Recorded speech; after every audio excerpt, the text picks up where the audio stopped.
Hello guys, welcome to your own channel NEET Gyan Navodayan. देखिए, हमने अपना काफी कुछ कवर कर लिया है। इसमें बस आपकी 3 चीजें बची हुई हैं। एक पॉलीसेकेराइड, एक न्यूक्लिक एसिड्स और हमारे एंजाइम्स। ठीक है, तो अभी हम लोग भी ये सारा अपना कवर कर लेते हैं। इसमें कोई बहुत ज्यादा मतलब कि समझने वाली चीजें नहीं है। मोस्टली चीज आपकी केमिस्ट्री से ही मैच कर जाती है ना। तो चलिए हम लोग क्या करते हैं, अब अपना स्टार्ट कर लेते हैं। तो अभी मैं बताने वाला हूँ आपको पॉलीसेकेराइड्स। देखिए, पहली बात तो पॉलीसेकेराइड क्या है। देखिए, जब आपके बहुत सारे मोनोसेकेराइड्स मिलकर के आपके पॉलीसेकेराइड्स फॉर्म कर लेते हैं ना, यहाँ पे बहुत सारे हमारे मोनोसेकेराइड्स की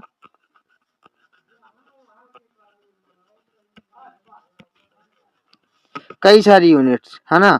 कई सारे यहाँ पे मान लो मैंने एक और ले लिया, है ना। तो ऐसे कई सारी यूनिट्स हमारे मिलकर के पॉलीसेकेराइड बना लेती हैं, पॉलीसेकेराइड बना लेते हैं। देखिए, जैसे आपने पढ़ा होगा कहाँ पे, जैसे आपने पढ़ा होगा वहां पे ये केमिस्ट्री में। देखो, जैसे केमिस्ट्री में आपने पढ़ा हो सेलुलोज, ठीक है।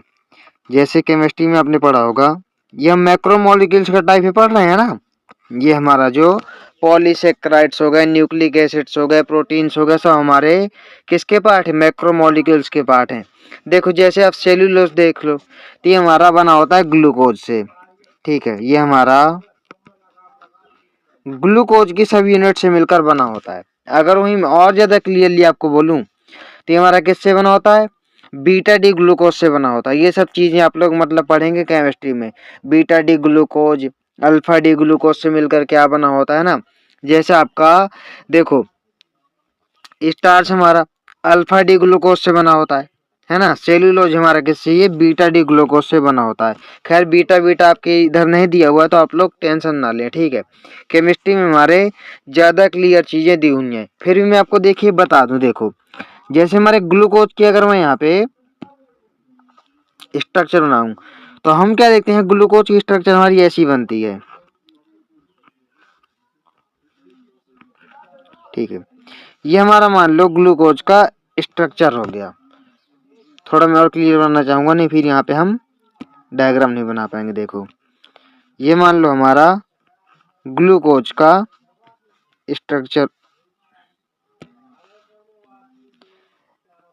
स्ट्रक्चर हो गया। मान लो ये 6 मेंबर रिंग होती है, ठीक है। यहाँ पे 6 मेंबर रिंग होती है आपकी, किसकी, पायरॉन रिंग होती है यहाँ पे हमारी। तो यहाँ पे मान लीजिए आपको 1 हो गया, ये 1 कार्बन हो गया। मैं क्या कहता हूँ, दूसरा कलर ले लेता हूँ। यहाँ पे मान लो आपको ये 1 पोजीशन हो गई, ये आपकी 2 पोजीशन हो गई, ये आपका 3 पोजीशन हो गया। क्लियर डायग्राम थोड़ा सा नहीं बना हुआ आप लोग, लेकिन समझ लो। ये आपकी ऐसा कर देता हूँ मैं, ये हो गया, ये हो गया। तो आपका देखो 1 हो गया, ये आपका 1 कार्बन हो गया, ये हमारा 2 कार्बन हो गया, ये हमारा 3 कार्बन हो गया, ये हमारा 4 कार्बन हो गया, ये हमारा 5 कार्बन हो गया।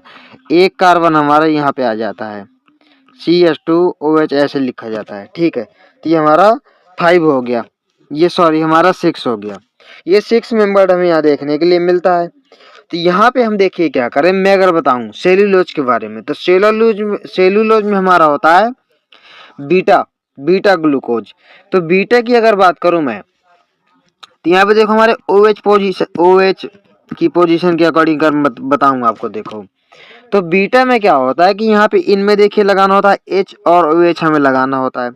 तो बीटा में आपका एबव OH आ जाता है यहाँ पे, और यहाँ पे H आ जाता है। वहीं अगर हम अल्फा की बात करें, तो नीचे हमारा OH आ जाता है और ऊपर आपका H आ जाता है, ठीक है। तो हम किसकी बात कर रहे हैं, ये हम बात कर रहे हैं बीटा डी ग्लूकोज की।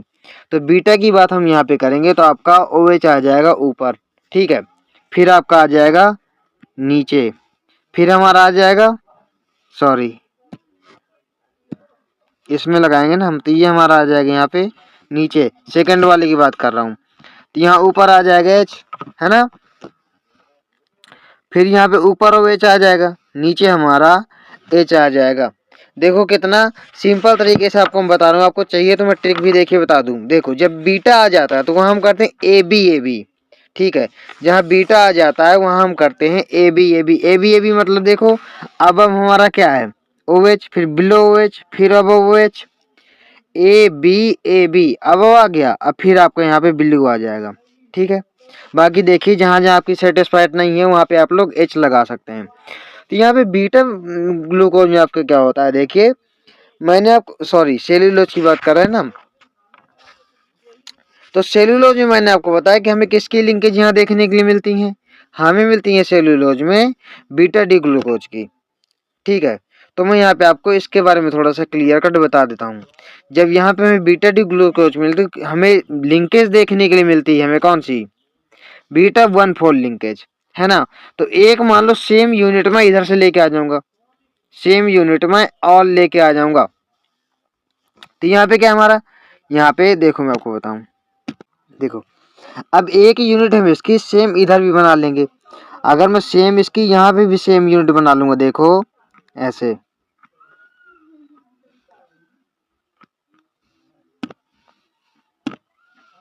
यहाँ पे भी अगर मैं सेम यूनिट बना लूं,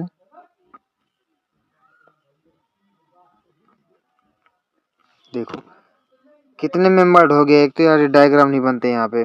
देखो यहाँ पे कि अगर हम सेम यूनिट बना ले तो एक ऐसे बन जाएगा, एक ऐसे बन जाएगा, एक ऐसे बन जाएगा, एक ऐसे बन जाएगा, एक ऐसे बन जाएगा। तो 1 2 3 4 5 और ये आपका 6, ये आपका यहाँ पे 6 हो गया। तो यहाँ पे देखिए क्या होगा कि हम यहाँ पे अगर बात करें तो देखिए हम क्या करेंगे, यहाँ पे हम देखते हैं 4 वाला, यहाँ पे हम 4th वाला देखते हैं, 1,4 लिंकेज होता है ना यहाँ पे आपका। तो ये देखो हम यहाँ पे 4th पोजीशन देखते हैं कौन सी है, यहाँ पे हमारी 4th पोजीशन है 1 2 3 4, 4 पोजीशन हमारी ये है। ठीक है, तो 4 में हमने क्या देखा, देखिए 4th पोजीशन में आप देखेंगे तो नीचे ओ एच लगा है, 4th पोजीशन में अगर आप देखें तो नीचे ओ एच लगा है, यहाँ पे अगर देखें ऊपर आपका एच लगा है। तो यहाँ पे आपका 1 पोजीशन का ओ एच और यहाँ पे 4 पोजीशन का ओ एच, इनकी करवा देते हैं रिएक्शन। जब यहाँ से हम रिएक्शन करवाएंगे इनकी दोनों की, ठीक है, तो यहाँ पे एक H2O आपका निकल जाएगा, यहाँ से एक H2O हमारा निकल जाएगा। जब देखिए H यहाँ से निकल जाएगा और HO यहाँ से निकल जाएगा तो यहाँ हमारा O भर बचेगा, O भर। तो इन दोनों के बीच में अगर हम डायरेक्ट बनाना चाहूँ आपको तो ये लिंकेज देखने के लिए मिलेगी हमको, ये लिंकेज हमें देखने के लिए मिली, कौन सी, ओ लिंकेज, यहाँ पे सिर्फ हमारा ओ यहाँ पे आएगा। तो यहाँ पे आपको वाटर का रिमूवल हो जाएगा। मैं आपको इसका डायग्राम देखिए दिखा देता हूँ सेल्यूलोज का, है ना, सेल्यूलोज का आपको मैं डायग्राम दिखा देता हूँ। ये देखो मैंने बताया आपको यहाँ पे ये एक ग्लूकोज मैंने यहाँ बनाया, ठीक है, देखो बीटा डी ग्लूकोपाइरानोज लिखा है क्योंकि यहाँ पे पायरोनिंग होती है, आपने केमिस्ट्री में और अच्छे से पढ़ा होगा, आपके सिलेबस में तो ये भी नहीं दिया है, फिर भी मैं आपको लेकिन बता दे रहा हूँ ना। फिर यहाँ पे दूसरी हमने यूनिट ले ली, देखिए इसके मैंने बताया अल्फा 1,4 लिंकेज, मैंने क्यों बताया आपको, ठीक है, अल्फा नहीं, बीटा 1,4 लिंकेज मैंने आपको क्यों बताया, बीटा 1,4 लिंकेज मैंने क्यों बताया, क्योंकि पहली बात तो ये बीटा ग्लूकोज हमने लिया है।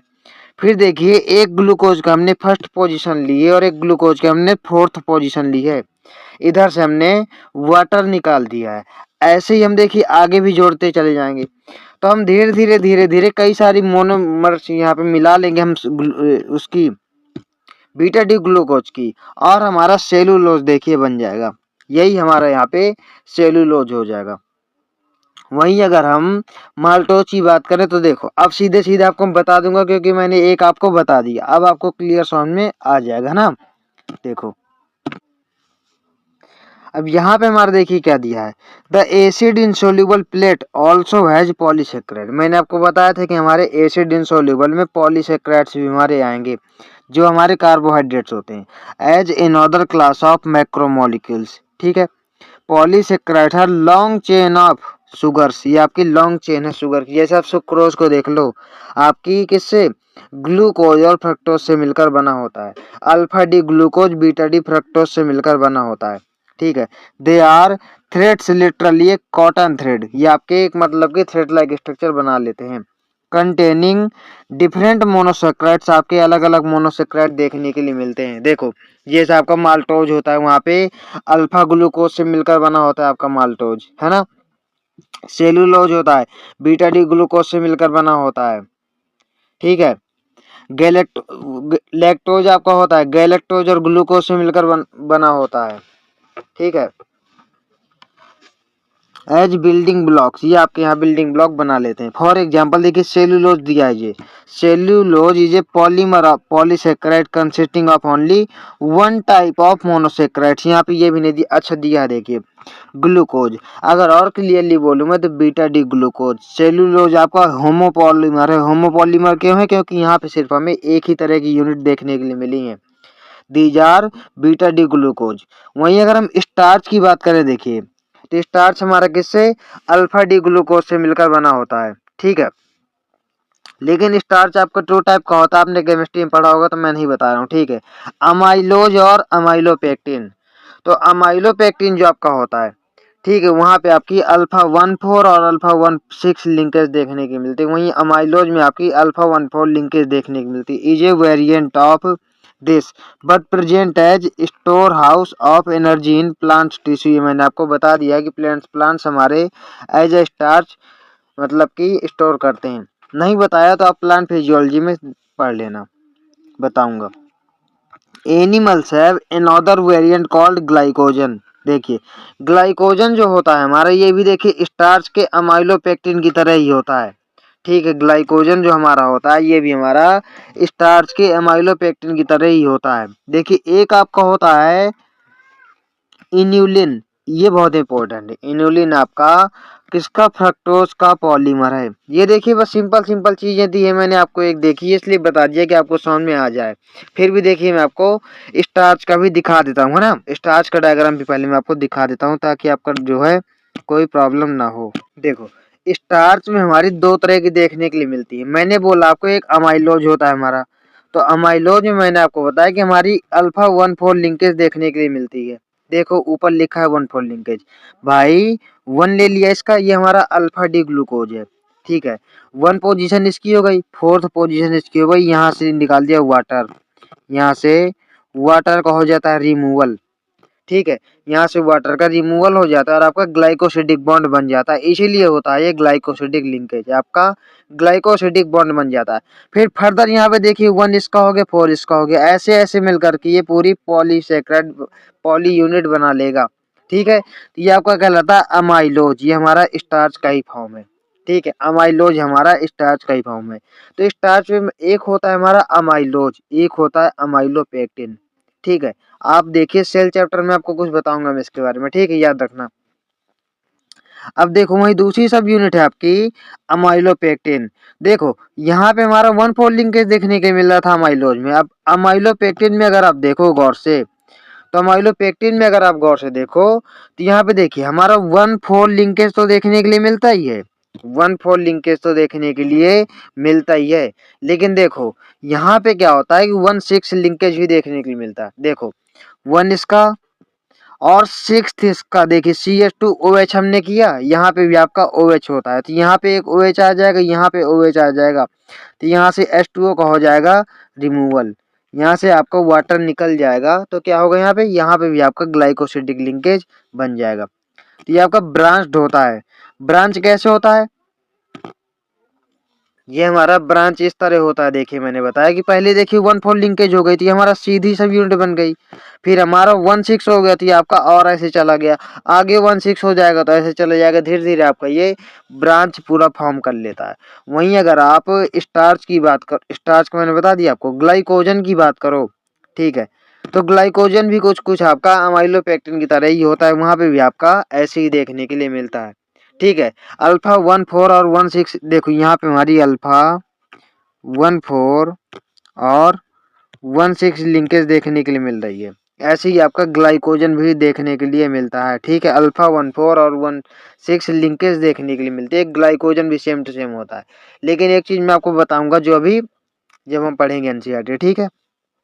आपको केमिस्ट्री में तो भाई पढ़ाई दिया गया होगा, देखो बता तो सकता हूँ मैं डिटेल में भी आपको, लेकिन थोड़ी डायग्राम बनाने में प्रॉब्लम आएगी क्योंकि बहुत बड़े बड़े बनाने पड़ेंगे ना, इसलिए।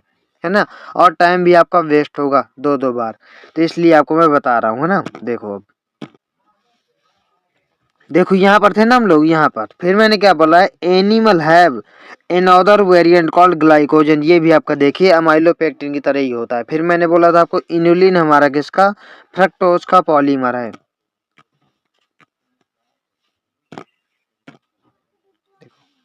इन ए पॉलीसेक्राइड चेन से glycogen the right and is called the reducing and. देखिए राइट एंड वहां पे रिड्यूसिंग एंड हमारा कहलाता है, और लेफ्ट एंड हमारा कहलाता है क्या, non reducing end. R for right, right for reducing, और लेफ्ट हमारा कहता है नॉन रिड्यूसिंग एंड। देखिए यहाँ पे ग्लाइकोजन में मैंने आपको क्या बोला, अमाइलोपेक्टिन में मैंने बोला हमें ब्रांचेस देखने के लिए मिलती है ना, क्योंकि 1,4 और 1,6 दोनों लिंकेज देखने को मिलेगी। देखो आपको बताऊं, अगर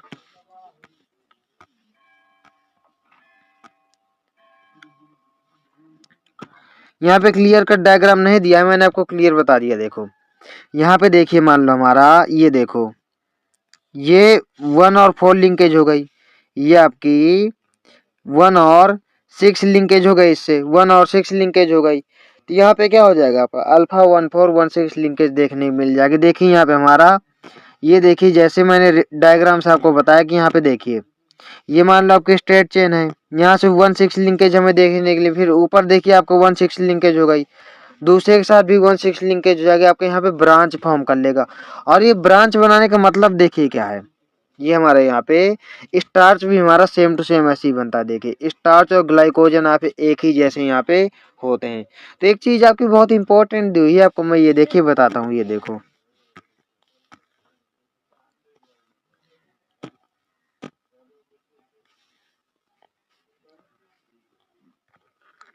कहाँ थे हम लोग, the right hand is reducing and left hand आपका नॉन रिड्यूसिंग, हाथ पे थे हम लोग। फिर क्या बोला, it has branches as showing in the form of cartoon. देखिए मैंने जो ब्रांचेज आपको दिखाई, अब देखिए क्या होता है कि जो हमारा स्टार्च होता है, देखिए स्टार्च होता है तो वहां पे कुछ ऐसी ब्रांचेज होती हैं कि वहां पे I2 मॉलिक्यूल आपका फंस जाता है, वहां पे I2 मॉलिक्यूल फंस जाता है। जब वहां पे आयोडीन डालते हैं वहां पे तो फंस जाता, क्योंकि यहाँ पे सेकेंडरी स्ट्रक्चर बना लिया ना इसने पूरा, है ना।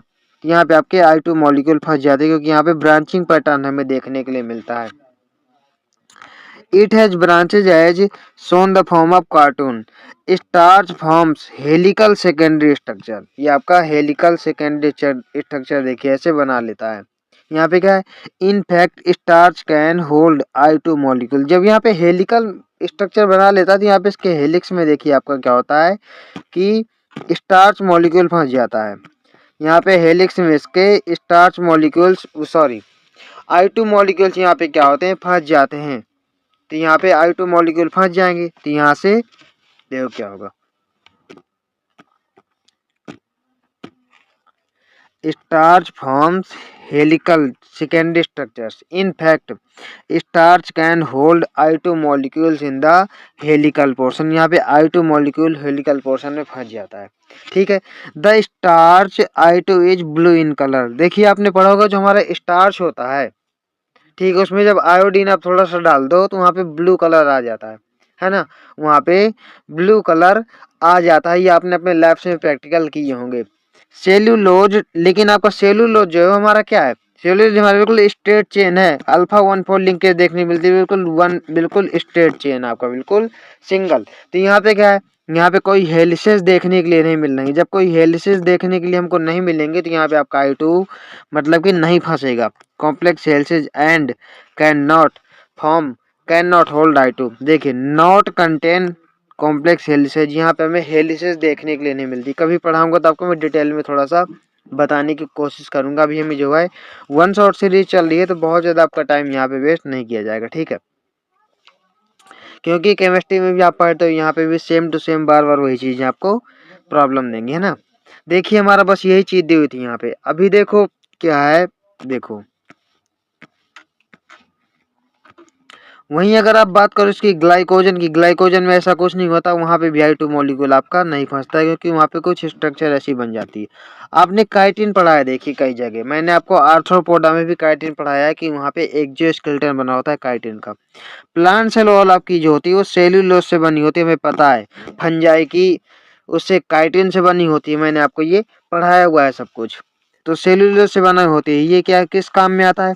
Paper made from plant pulp and cotton fibres are cellulosic. यानी जो प्लांट से हमारे मटेरियल बनते हैं दे आर सेल्यूलोजिक। वो सारे मटेरियल्स आपके कैसे सेल्यूलोजिक होते हैं। There are more complex polysaccharides in nature. हमारे नेचर में और भी मोर कॉम्प्लेक्स पॉलीसेक्राइड्स पाए जाते हैं। They have a building block like amino sugars and chemically modified sugars. आपके अमीनो शुगर्स हो सकते हैं, केमिकली मॉडिफाइड शुगर्स हो सकते हैं। केमिकल मॉडिफाइड शुगर्स आपके जैसे क्या है, देखो ग्लूकोसामीन होता है आपका, एन एसिटाइल गैलेक्टोसामीन होता है, नैम नैग आपने पढ़ा होगा है ना, नैम नैग है ना। तो क्या ग्लूकोसामीन आपका होता है, एन एसिटाइल गैलेक्टोसामीन होता है, जैसे नैग हो गया आपका है ना। ये आपके एक्सोस्केलेटन जो होते हैं आर्थ्रोपोड्स के किससे बने होते हैं? मैंने बोला था आपको ये हमारे काइटिन से बने होते हैं। तो ये काइटिन हमारा क्या है? Have a complex polysaccharide is called chitin. Chitin आपका these complex polysaccharides are mostly homopolymers. ये आपके मोस्टली होमोपॉलीमर्स होते हैं आपके, जो इनसे बना होता है। ठीक है, काइटिन आपका जिनसे भाई देखो एन एसिटाइल ग्लूकोसामीन है आपका, कैसा है? इसी से मिलकर पूरा बन जाएगा। मान लो मॉडिफाइड शुगर आपके हैं, तो यहाँ पे जब एक ही तरह के हमें देखने के लिए मिलेंगे, जब एक ही तरह के हमें देखने को मिलेंगे, तो आपका ये क्या होगा? मोनोमर ही तो होगा। पॉलीसेक्राइड्स कॉमनली होमोपॉलीमर से मिलकर आपका एक्सोस्केलेटन बना होता है, जैसे दैट इज काइटिन है ना। ये एन एसिटाइल गैलेक्टोसामीन आपका दिया है ना, तो इन सब चीजों से मिलकर के बना होता है। कैसे आपके होमोपॉलीमर होते हैं। बस आपको देखिए एक चीज याद रखनी है कि आपका होमोपॉलीमर क्या है, हेट्रोपॉलीमर क्या है, ये चीज आपको देखिए याद करनी है। बाकी हमारे दो चीजें हैं वहां पे आपकी दी हुई थी, दैट इज सेल्यूलोज और ग्लाइकोजन। और आपका स्टार्च दिया है नहीं दिया? दिया है शायद, मैंने आपको देखिए बता दिया है ना। अब देखो हम पढ़ लेते हैं न्यूक्लिक एसिड। तो न्यूक्लिक एसिड हमारे क्या होते हैं? देखो न्यूक्लिक एसिड हमारे होते हैं डीएनए और आरएनए। देखो न्यूक्लिक एसिड आपने पढ़ा होगा कि हमारे ये डीएनए और आरएनए होते हैं। डीएनए और आरएनए हो सकते हैं, ये आपके जेनेटिक मटेरियल का भी काम करते हैं, है ना। ये आपके इनमें देखिए क्या होता है, न्यूक्लियोटाइड की चेन होती है। किसकी? न्यूक्लियोटाइड की चेन होती है। ये डिटेल में देखिए हमारे 12th क्लास में दिया हुआ है, लेकिन जितना यहाँ पे दिया है इतना मैं आपको बता देता हूँ। बाकी हम 12th क्लास में इन डिटेल पढ़ लेंगे, ठीक है। वहां पे हम इन डिटेल पढ़ लेंगे। तो देखो न्यूक्लिक एसिड डीएनए आरएनए होता है, बना किससे होता है? न्यूक्लियोटाइड से। तो पहले मैं आपको थोड़ा न्यूक्लियोटाइड के ही बारे में ही बता देता हूँ। देखिए आपने पढ़ा होगा डीएनए और आरएनए, ठीक है। आपने पढ़ा है डीएनए और आरएनए। तो एक देखिए क्या होता है, एक हमारी होती है शुगर, ठीक है, राइबोज और डीऑक्सी राइबोज, उसी के बेस पर हम डीएनए और आरएनए को डिफाइन करते हैं। तो मैं क्या करता हूँ, आपको जो दिया होता है ना, मैं आपको क्या करता हूँ उसका डायग्राम बना करके देखो बता देता हूँ। तो आपको जो शुगर होती है 5 कार्बन की होती है। देखो हमारी ये शुगर जो होती है 5 कार्बन की होती है, देखो ठीक है। तो देखो मैं यहाँ पे आपका डायग्राम बनाने की कोशिश करता हूँ, है ना।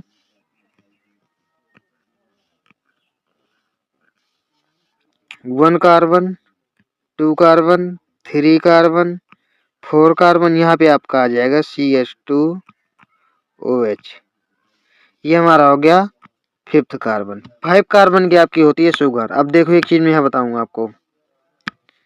देखो शुगर में क्या है, देखिए वेरी वेरी इंपॉर्टेंट चीज है, बहुत ध्यान से सुनना। देखो यहाँ पे हमारा OH आ जाएगा, जहाँ पे खाली है यहाँ पे हमारा H आ जाएगा। मैं देखिए लिख भी देता हूँ, ठीक है, आपको कोई प्रॉब्लम ना हो इसलिए सीधे सीधे मैं लिख देता हूँ। यहाँ पे भी देखिए आपका OH आ जाएगा, यहाँ पे आपका H आ जाएगा। 2 पोजीशन बहुत इंपॉर्टेंट है हमारे लिए। 3 में भी देखिए आपका क्या होगा, यहाँ पे OH आ जाएगा, यहाँ पे हमारा H आ जाएगा, ठीक है। वहीं अगर हम 4th की बात करें, ठीक है, तो 4th में देखो हमारा ऊपर ऑलरेडी ये आ चुका है, तो यहाँ पे हमारा H आ जाएगा। अब देखो आपको देखना है 2nd पोजीशन। ये हमारी हो गई राइबोज शुगर, ये हमारी हो गई राइबोज शुगर, जो हमारी आरएनए में आएगी। वहीं क्या करूंगा, इसकी सेकेंड पोजीशन में जो OH लगा हुआ है, यहां से मैं क्या करूं, यहां से मैं क्या करूं, यहां से O आपका रिमूव कर दूं। यहां पे अगर मैं O आपका रिमूव कर दूं, मान लो ये मैं O निकाल दूं यहां से, तो यहां पे जब हमारा O निकल जाएगा तो ये हमारा कैसा बन जाएगा, ये हमारा बन जाएगा ऐसा,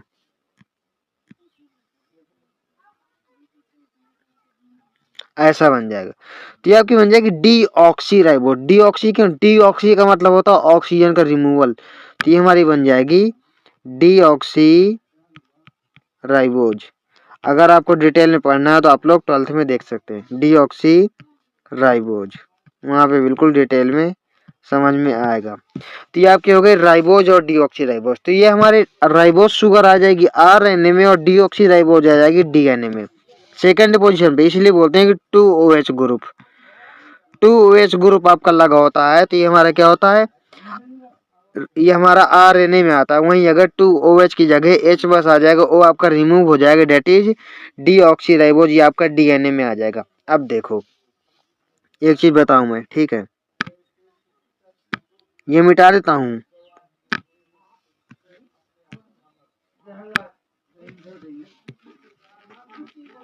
अब मैं ये मिटा देता हूं, आपको समझाने के लिए मैंने बताया था। देखो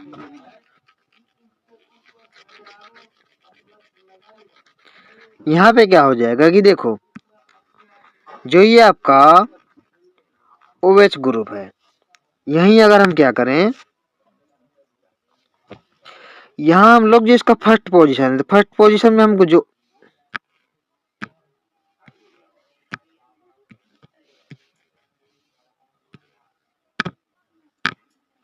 इसका जो फर्स्ट पोजीशन होता है, यहाँ पे अगर फर्स्ट पोजीशन में हम जोड़ दें नाइट्रोजनस बेसेज, अब ये नाइट्रोजनस बेसेज क्या है मैं आपको बताऊंगा।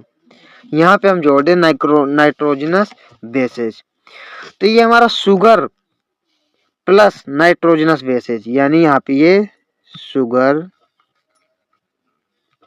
प्लस नाइट्रोजनस बेसेज, ये हमारे मिलकर के बना लेते हैं न्यूक्लियोसाइड।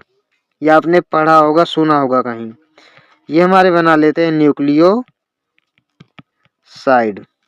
ठीक है, तो न्यूक्लियोसाइड आपके कई तरीके के देखिए हो सकते हैं। ठीक है, नाइट्रोजनस बेसेज आपके कई तरीके के हो सकते हैं, ये देखिए मैं बताऊंगा आपको। तो नाइट्रोजनस बेसेज देखिए हमारे क्या होता है कि, क्या मिटा दूं, क्या पूरा मिटा देता हूँ ना, पहले आपको नाइट्रोजनस बेसेज ही बता देता हूँ। देखो नाइट्रोजनस बेसेज देखिए हमारे होते हैं दो तरीके के नाइट्रोजनस बेसेज। एक हमारे होते हैं प्योरिन्स, पहले दो पार्ट में हमारे कन्वर्ट हो गए ना, ये प्योरिन्स और पिरीमिडिन्स।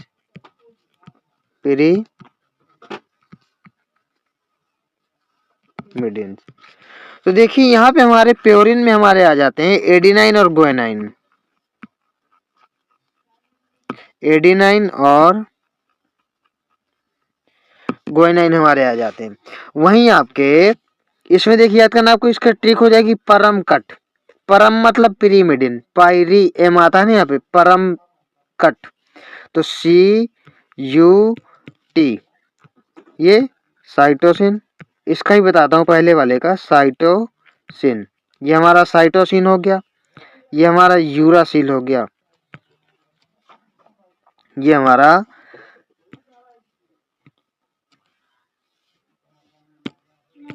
थायमिन हो गया, ये हमारा थायमिन हो गया।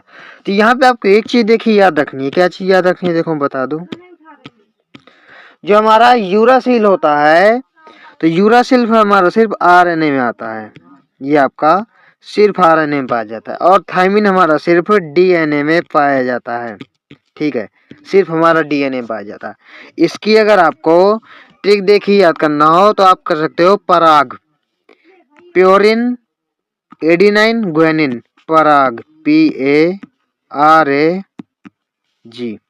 ठीक है, ये आपका प्योरिन आ जाएगा, एडिनाइन आ जाएगा और ग्वानिन आ जाएगा, तो ये आपका हो गया पराग। तो ये आपकी ट्रिक है याद करने की, आपके नाइट्रोजनस बेसिस मैंने आपके देखिए बताया कि हमारे हो सकते हैं, है ना। अब देखो जो हमारे प्योरिन्स होते हैं, देखो मैं आपको बताना चाहता हूँ, है ना। देखो इतना याद रखना आप, ठीक है। मैं मिटा रहा हूँ। जो हमारे प्योरेंस होते हैं, जो हमारे प्योरेंस होते हैं, ये हमारे 9 मेंबर्ड होते हैं। ये हमारे कितने मेंबर्ड होते हैं? ये हमारे होते हैं 9 मेंबर्ड। देखो मैं बता दूं, ये डिटेल में देखिए 12th में मैंने ऑलरेडी आपको पहले पढ़ाया हुआ है। कई जगह पे आप लोग जाके देख सकते हैं ना, ये वहां पे देख लीजिए जाके। जीनेटिक्स में हमारे पढ़ा भी हुआ, लेक्चर्स हमारे पढ़े हैं। प्योरेंस आपके होते हैं, देखिए। तो प्योरेंस हमारे क्या होते हैं कि प्योरेंस जो होते हैं ये होते हैं 9 मेंबर्ड। प्योरिन आपके होते हैं 9 मेंबर्ड। देखो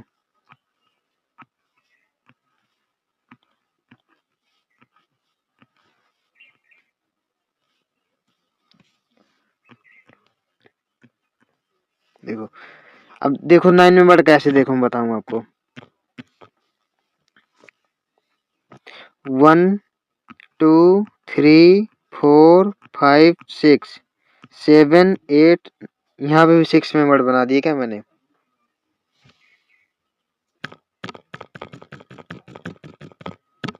ये भी आपकी 6 मेंबर्ड की रिंग ही बन गई है। देखो ये हमारे होते हैं यहाँ पे 9 मेंबर्ड। अब देखिए ठीक है ना, ये हमारे 9 मेंबर्ड होते हैं। अब देखो मैं आपको बता भी देता हूँ, ऐसा नहीं है।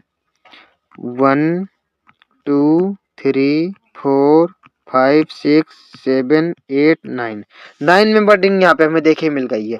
तो यहाँ पे आपको याद क्या रखना है, जो नाइट्रोजन होते हैं, देखो जो हमारे नाइट्रोजन होते हैं यहाँ पे, तो हमारे कौन कौन सी पोजीशन पे लगे होते हैं? 1 3 7 9 पोजीशन पे नाइट्रोजन होता है। देखो 1 यहाँ नाइट्रोजन होगा, 3 यहाँ नाइट्रोजन होगा, रिंग में होगा, रिंग में नाइट्रोजन प्रेजेंट होंगे, इसलिए बोलते हैं इनको हेट्रोसाइक्लिक रिंग होती है, इनके हेट्रोसाइक्लिक रिंग। क्योंकि यहाँ पे हेट्रोसाइक्लिक, क्योंकि यहाँ कार्बन के साथ नाइट्रोजन भी आ जाता है। 1 3 4 1 2 3 4 5 6 7 8 9 9, यहाँ आपके नाइट्रोजन पाए जाते हैं, ठीक है। यहाँ हमारे नाइट्रोजन देखिए जो है पाए जाते हैं। बाकी आपको ये तो पता ही है, तो आप कर ही लेंगे ना, ये तो कोई बहुत बड़ी बात नहीं है, ठीक है। ये हमारे यहाँ पे इस तरह पाया जाता है। देखो आपको मैंने समझाने के लिए जस्ट बोल रहा हूँ, आपके बहुत ज्यादा डिटेल में नहीं दिया हुआ है।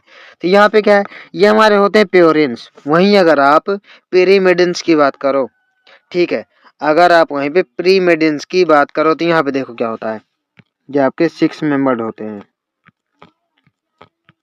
ये आपके 6 मेंबर्ड होते हैं, ये हमारे पिरीमिडिन होते हैं। यही मैं आपको बता देता हूँ, ये हमारे होते हैं पिरीमिडिन। यहाँ पे आपके नाइट्रोजन 1 और 3 पोजीशन पे होते हैं। 1 मान लो, ये मान लिया, तो 1 2 3, यहाँ पे 3, 1 और 3 पोजीशन पे आपके नाइट्रोजन बेस यहाँ पे होते हैं। किसमें? पिरीमिडिन्स। पिरीमिडिन्स आपके 6 मेंबर्ड होते हैं और ये आपके 9 मेंबर्ड होते हैं। और डिटेल में अगर आपको पढ़ना है तो आप लोग 12th में जा करके देख भी सकते हैं। ऑलरेडी बहुत सारा कंटेंट अपने चैनल पे पड़ा हुआ है, ठीक है। वहाँ पे ये सब डिटेल में मैंने बताया हुआ है, ऐसा नहीं है वहाँ पे, क्योंकि हमारा डिटेल में दिया भी हुआ है, इसलिए मैं डिटेल में आपको बताया है। देखो मैं आपको डायग्राम से भी दिखा देता हूँ ये।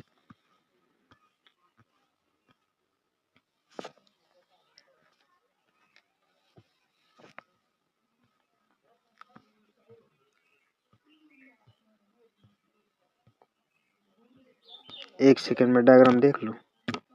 देखो ये देखिए हमारा प्योरिन दिया है यहाँ पे, देखिए आपका 1 3 7 9 पोजीशन में नाइट्रोजन हमें दिख रहा है। हमारी ये 9 मेंबर्ड यहाँ पे रिंग है। ये आपके होते हैं, क्या होते हैं हमारे? ये हमारे प्योरिन्स होते हैं। जैसे आपका ये 89 का एग्जांपल दिया हुआ है, ठीक है। और आपके पिरीमिडिन्स कैसे होते हैं? मैंने बोला पिरीमिडिन्स हमारे 6 मेंबर रिंग होते हैं, ठीक है। ये आपके 6 मेंबर्ड होते हैं। ये देखो यहाँ पे आपको 1 3 पोजीशन पे हमारे ये लगा है। अब देखिए शुगर आपको दिखाऊं मैं, वहीं में आपको अगर शुगर दिखाना चाहूँ, ये देखिए, ये देखो ग्लूकोज का स्ट्रक्चर भी दिया है मैंने जो आपको बताया था। ये देखो यहाँ पे हमारे ये नीचे दिया है, ये हमारा नीचे दिया है, तो ये हमारा किसका हो जाएगा? अल्फा डी ग्लूकोज का एग्जाम्पल आपका हो जाएगा। किसका, अल्फा डी ग्लूकोज का, लेकिन यहाँ हमारा नॉर्मल ग्लूकोज दिया है। देखो मैंने आपको जो राइबोज शुगर देखी आपको बताई हुई है, ये हमारी राइबोज शुगर है, ठीक है। यहाँ पे अगर हम देखिए, मैंने आपको जस्ट यही बताया है, यहाँ पे अगर हम ओ निकाल दें आपका, तो ये आपको बन जाएगी डी ऑक्सी राइबोज शुगर, जो हमारी पाई जाएगी डीएनए में। अब देखो आपको मैंने क्या बोला था, मैंने आपको बोला कि शुगर पे आप लगा दो नाइट्रोजनस बेस। ये देखो नाइट्रोजनस बेस यहाँ पे लगा है। जब शुगर पे हम नाइट्रोजनस बेस लगा देते हैं तो हमारे न्यूक्लियोसाइड बन जाते हैं। क्या बन जाते हैं, न्यूक्लियोसाइड बन जाते हैं, न्यूक्लियोसाइड हमारे बन जाते हैं। अब चलिए मैं थोड़ा सा आपको इसके बारे में भी बता ही देता हूँ जो हमें मिल गया है ना। देखो अगर आप क्या करो, जो हमने शुगर बनाई थी, मैं सीधे लिख देता हूँ, बार बार नहीं बना रहा हूँ। शुगर में आप अगर नाइट्रोजनस बेस लगा दो तो ये आपके न्यूक्लियोसाइड बन जाते हैं। क्या बन जाते हैं, हमारे न्यूक्लियोसाइड बन जाते हैं। तो देखिए न्यूक्लियोसाइड हमारे बन जाएंगे जब, तो मान लो ये आपका क्या है, ये मान लो हमने ले लिया एडी9, ठीक है। मान लो हमने ले लिया एडी9, तो इसके बारे में क्या करता हूँ, आपको थोड़ा सा लिख करके कुछ बता देता हूँ। देखो जैसे हम न्यूक्लियोसाइड है, मान लो आगे आपका न्यूक्लियोसाइड, तो यहाँ पे हम किसको क्या बोलेंगे, इनकी नेमिंग क्या करेंगे, ठीक है, इनकी हम नेमिंग क्या करेंगे। तो मान लो आपका नाइट्रोजनस बेस हमने ले लिया, मान लो नाइट्रोजनस बेस, और यहाँ पे लगा दिया शुगर, तो क्या बन जाएगा, न्यूक्लियोसाइड बन जाएगा, न्यूक्लियोसाइड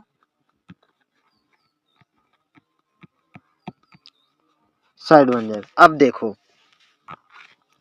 मैं यहाँ पे कुछ आपको एग्जांपल लेकर के बता रहा हूँ। जैसे देखो, जैसे हम यहाँ पे कौन सा ले लें, यहाँ पे हम ले लें एडी9, नाइट्रोजनस बेस ले लिया एडी9, इसमें हम मिला देंगे शुगर।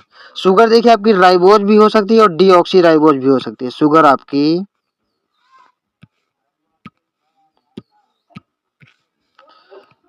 राइबोज भी हो सकती है और आपकी कैसी, डीऑक्सी राइबोज भी हो सकती है, डीऑक्सी राइबोज भी हो सकती है। भाई दो तरह की शुगर मैंने आपको बताई ना। तो देखो ये आपका राइबोज हो चाहे डीऑक्सी राइबोज हो, एडी9 क्योंकि हमारा डीएनए में भी पाया जाता है और आरएनए में भी पाया जाता है, इसलिए हम राइबोज भी लगा देंगे और डीऑक्सी राइबोज भी लगा देंगे। तो ये हमारा बन जाएगा एडिनोसिन। इसको हम पढ़ेंगे आपका एडिनोसिन। ये हमारा क्या है, न्यूक्लियोसाइड है। देखो मैंने ऊपर के इसीलिए लिख दिया है, ये हमारा एडिनोसिन है, ये हमारा एडिनोसिन आपका हो जाएगा, ठीक है। ये देखिए मैं न्यूक्लियोसाइड बन गया हमारा एडिनोसिन। ऐसे ही आपका क्या हो जाएगा, जैसे मान लो नाइट्रोजनस बेस में क्या ले लूं, नाइट्रोजनस बेस अगर मैं ले लूं आपका, देखो मैं इसी को मिटा करके लिख रहा हूँ ना,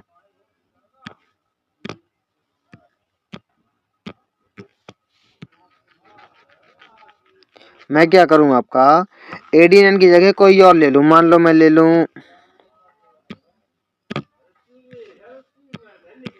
मान लो एडीएन की जगह मैं कुछ और ले लूं आपका। देखो थायमिन होता है, ग्वेनोसिन होता है, मान लो मैं ग्वेनोसिन ले लूं आपका, ठीक है।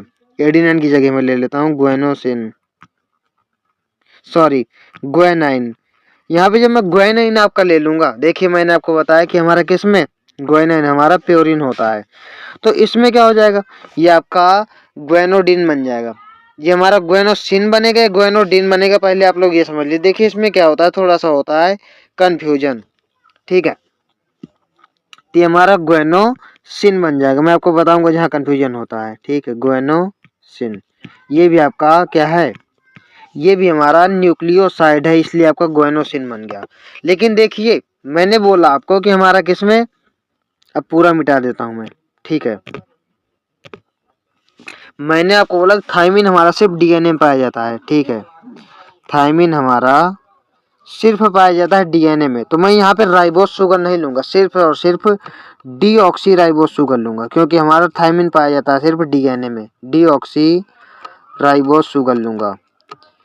तो जब मैं इसमें आपका डीऑक्सी राइबोस शुगर ले लूंगा, ठीक है, तो ये हमारा जैसे हमारा ग्वेनोसिन था, ठीक है। और मैंने क्या बोला आपको, सारे कुछ बता दिए। तो यहाँ पे जो थाइमिन होता है ये हमारा थाइमोसिन नहीं हो जाएगा, ये हमारा थाइमोसिन नहीं होगा। अब क्यों नहीं होगा थाइमोसिन, उसका भी एक रीजन। देखिए थाइमोसिन होता है आपका एक हार्मोन, ठीक है, तो ये हमारा बन जाता है थाइमिडिन, ये हमारा बन जाता है थाइमिन डिन। देखो ये भी हमारा क्या है, ये भी हमारा न्यूक्लियोसाइड है। वहीं अगर मैं देखिए क्या करूं, ये तीन चीजें देखिए मैंने आपको बता दी, ठीक है, थायमिन बता दिया मैंने आपको, थायमिडिन हमारा कहलाएगा। वहीं अगर देखिए मैं क्या करूं, यूरासिल ले लूं, क्या ले लूं, यूरासिल। तो यूरासिल में मैंने आपको क्या बोला कि हमारा सिर्फ किसमें आरएनए में पाया जाता है, तो मैं यहाँ पे सिर्फ और सिर्फ राइबोस शुगर लूंगा, ना कि डीऑक्सी राइबोस। तो यहाँ मैं सिर्फ और सिर्फ राइबोस शुगर लूंगा, तो आपका यूरिडिन बन जाएगा, यूरिडिन बन जाएगा। देखिए मैंने आपको न्यूक्लियोसाइड सारे पढ़ा दिए। अब देखिए न्यूक्लियोटाइड जो हमारा होता है, जो हमारा न्यूक्लियोटाइड होता है, तो मैं क्या करता हूँ जल्दी से शुगर बना लेता हूँ।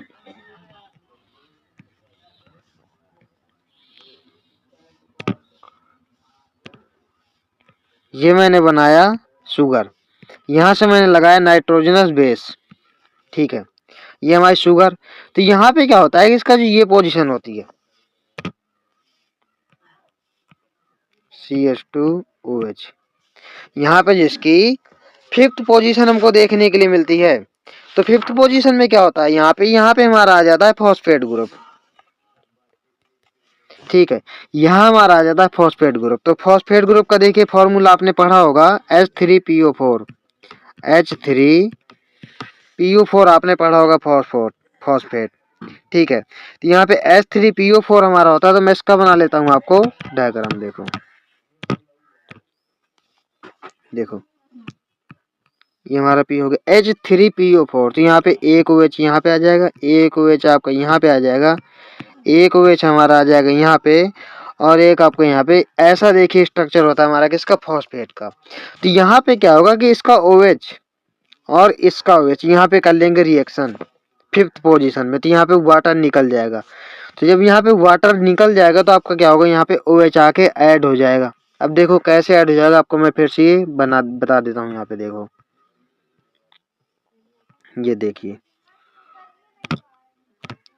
ये हमारा हो गया नाइट्रोजनस बेस। यहाँ पे कोई भी नाइट्रोजनस बेस आपका हो सकता है, एडिनाइन, गुआनिन, साइटोसिन, कुछ भी, है ना, ठीक है। अब यहाँ पे जब फॉस्फेट आपका देखिए ये आ गया यहाँ पे, ठीक है, यहाँ से वाटर का रिमूवल हो गया, यहाँ पे आपका ऐसे मतलब कि हो गया।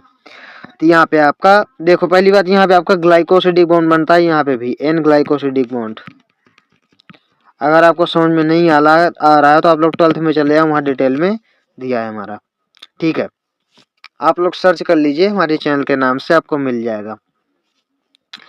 तो क्या होता है कि जो आपका न्यूक्लियोटाइड होता है, अब अभी हमने न्यूक्लियोसाइड पढ़ लिया, तो न्यूक्लियोटाइड जो हमारा होता है, न्यूक्लियोटाइड, यहाँ पे हमारा शुगर मिल गया पहले बीच में, ठीक है, इधर आपका उसके 1 कार्बन से हमारा नाइट्रोजनस बेसेज ऐड हो गए, ठीक है, और हमारा फिफ्थ कार्बन से यहाँ पे फॉस्फेट ग्रुप ऐड हो गया, फॉस्फोरिक एसिड आप बोल सकते हो, फॉस्फोरिक एसिड, फॉस्फोरिक एसिड बोलो या फॉस्फेट ग्रुप बोलो, ये ऐड हो गया। तो ये हमारे बन जाएंगे न्यूक्लियोटाइड, ये बन जाएंगे न्यूक्लियोटाइड। तो वहीं देखिए अगर मैं इनके बारे में आपको बताना चाहूं, जैसे हमारा क्या था, इनके अब नाम भर आपको बदलना है, देखिए, ठीक है, ये सेम रहेगा, ये सेम रहेगा, और जैसे मैंने अभी आपको पीछे बताया, ये शुगर आप थोड़ा सा चेंज कर सकते हो, जैसे हमारा वहां पे हो गया। तो यहाँ पे आपके ऐसे स्ट्रक्चर हमको देखने के लिए मिल जाएंगे। कैसे, देखो जैसे मैंने आपको थाइमिडिन बताया, तो हम इसको थाइमिन नहीं बोलेंगे, अब हम इसको थाइमिन बिल्कुल नहीं बोलेंगे, हम इसको बोलेंगे थाइमिडाइलिक एसिड। क्या बोलेंगे, थाइमिडाइलिक एसिड, क्योंकि यहाँ पे हमारा एसिड आके अटैच हुआ है, कौन सा, फॉस्फोरिक एसिड हमारा आके अटैच हुआ है।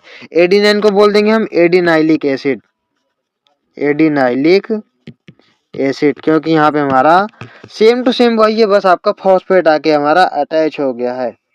जो मैंने आपको बताया सेम टू सेम वही है। चलिए मैं आपको थोड़ा सा बता देता हूँ इसके बारे में, है ना।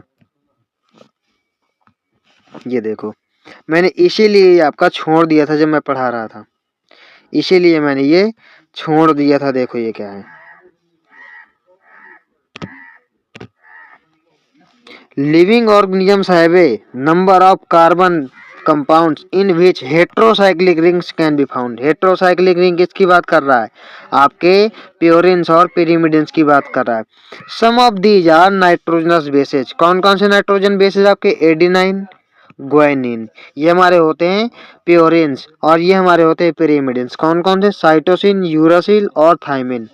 When found attach to the sugar, जब ये शुगर से अटैच हो जाएंगे आपके, ये क्या कहलाते हैं? न्यूक्लियोसाइड्स कहलाते हैं। ठीक है, इनके नाम भी देखे मैंने आपको बताया। फिर क्या है? If A phosphate group is also found, अगर वहीं आपका फॉस्फेट ग्रुप मिल जाएगा या फॉस्फोरिक एसिड मिल जाएगा एस्ट्रीफाइड टू शुगर।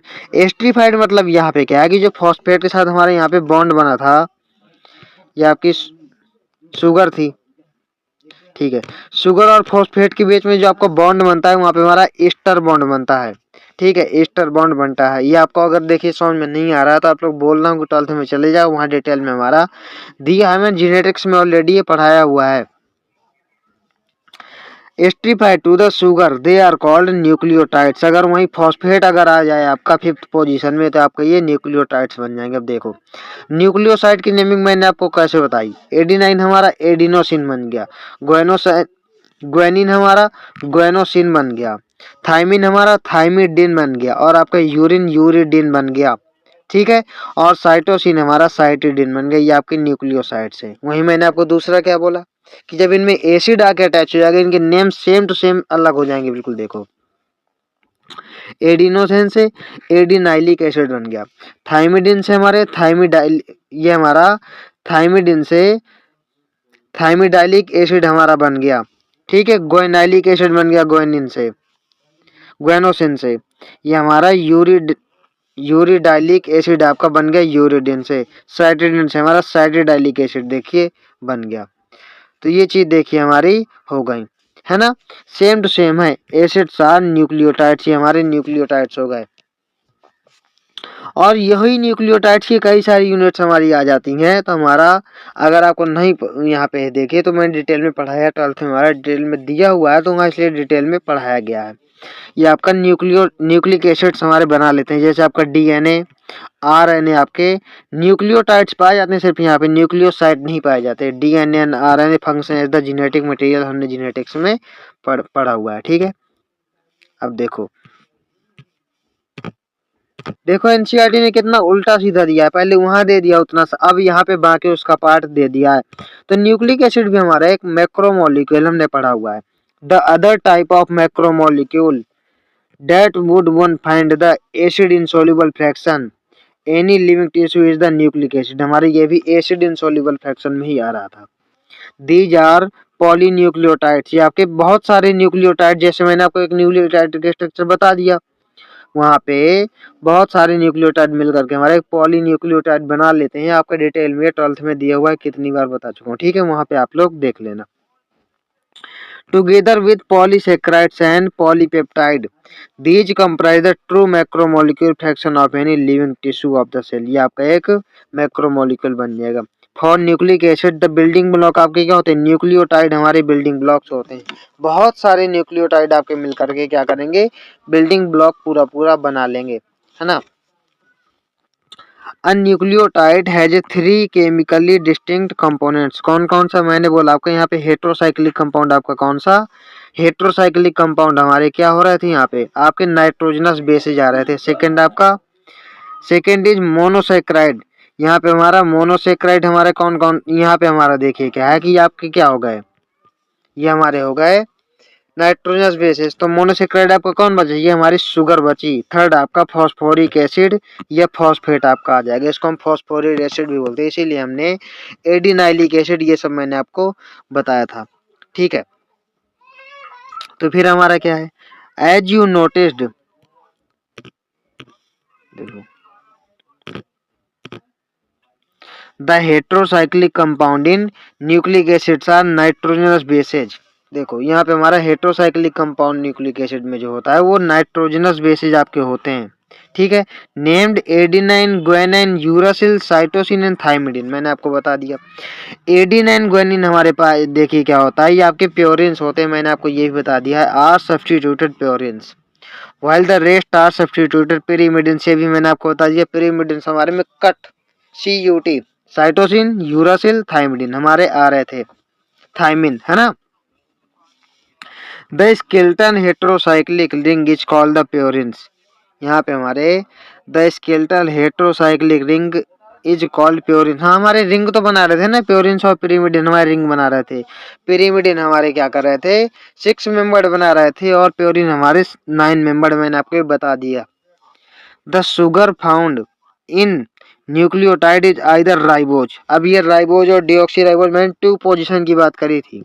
अगर वहां पे आपका देखो पेंटोस शुगर हमारी थी, वहां पे आपका 2 पोजीशन पे OH पाया जा रहा था तो राइबोज, और 2 पोजीशन से अगर हम O निकाल देते थे दैट इज डीऑक्सी राइबोज, और 2 डीऑक्सी राइबोज, 2 डीऑक्सी राइबोज क्यों, क्योंकि सेकंड पोजीशन से हमारा ऑक्सीजन रिमूव हो गया है। इन nucleic acid containing deoxy ribose is called deoxy ribo nucleic acid, ये मैंने आपको बताया कि यहाँ पे हमारा डीऑक्सी राइबोज पाया जाएगा, वो आपका DNA बन जाएगा, जहाँ पे हमारा राइबोज पाया जाएगा वो हमारा RNA बन जाएगा। While that which contain ribose is called the ribo nucleic acid, जहाँ पे आपका DNA पाया जाएगा वो हमारा जहाँ पे हमारा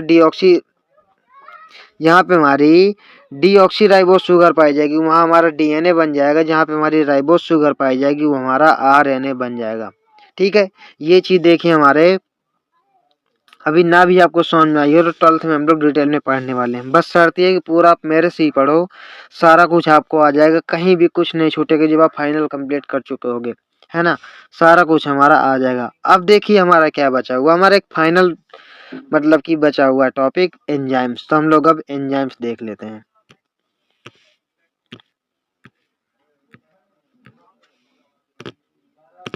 देखो तो एंजाइम्स हमारे क्या होते हैं, देखिए पहली बात तो सारे एंजाइम्स आपके प्रोटीन होते हैं, सारे एंजाइम्स हमारे क्या होते हैं प्रोटीन्स। में आपको एंजाइम्स के बारे में थोड़ा सा यहाँ पे बता देता हूँ, है ना। ऑल एंजाइम्स आर,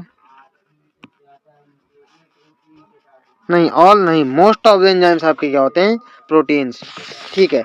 लेकिन यहाँ पे कुछ आपके एक्सेप्शंस भी हमें देखने के लिए मिलते हैं, आपकी NCERT जो बोलती है हमें कुछ यहाँ पे एक्सेप्शंस भी देखने को मिलती हैं, तो हमारे क्या है ऑलमोस्ट, देखो most of the enzymes are proteins,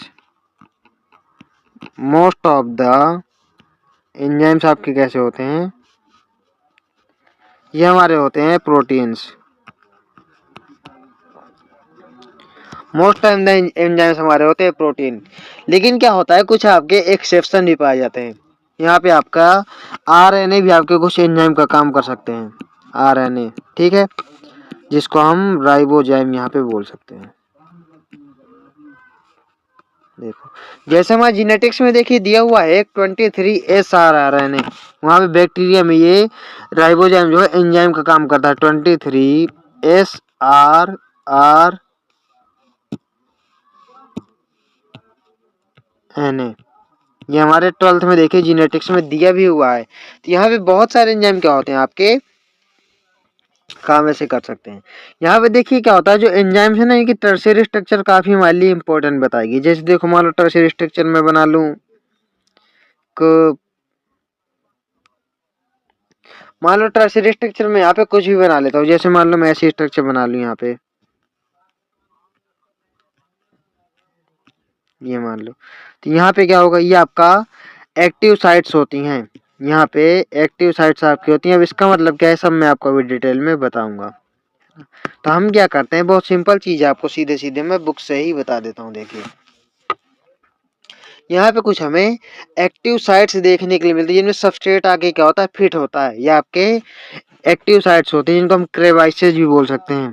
क्या बोल सकते हैं, क्रेवाइसेज, ये पॉकेट्स भी आप बोल सकते हो, ठीक है। तो यहाँ पे क्या होता है सबस्ट्रेट आपका फिट होता है, जैसे मान लो आपका ये एंजाइम में ऐसी स्ट्रक्चर हमारी दी हुई है, ठीक है, तो यहाँ पे सबस्ट्रेट आपका कैसा हो जाएगा, कुछ ऐसे स्ट्रक्चर हो जाएगी, आराम से सबस्ट्रेट आके यहाँ पे फिट हो जाएगी, ये आपका क्या हो गया सबस्ट्रेट हो गया, और ये जो है एक्टिव कर देगा इसको, ठीक है, सबस्ट्रेट आ जाएगा जब। देखिए मैं आपको समझा देता हूँ अब इससे।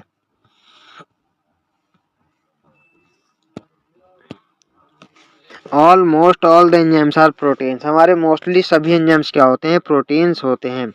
There are some nucleic acids that we have as enzyme.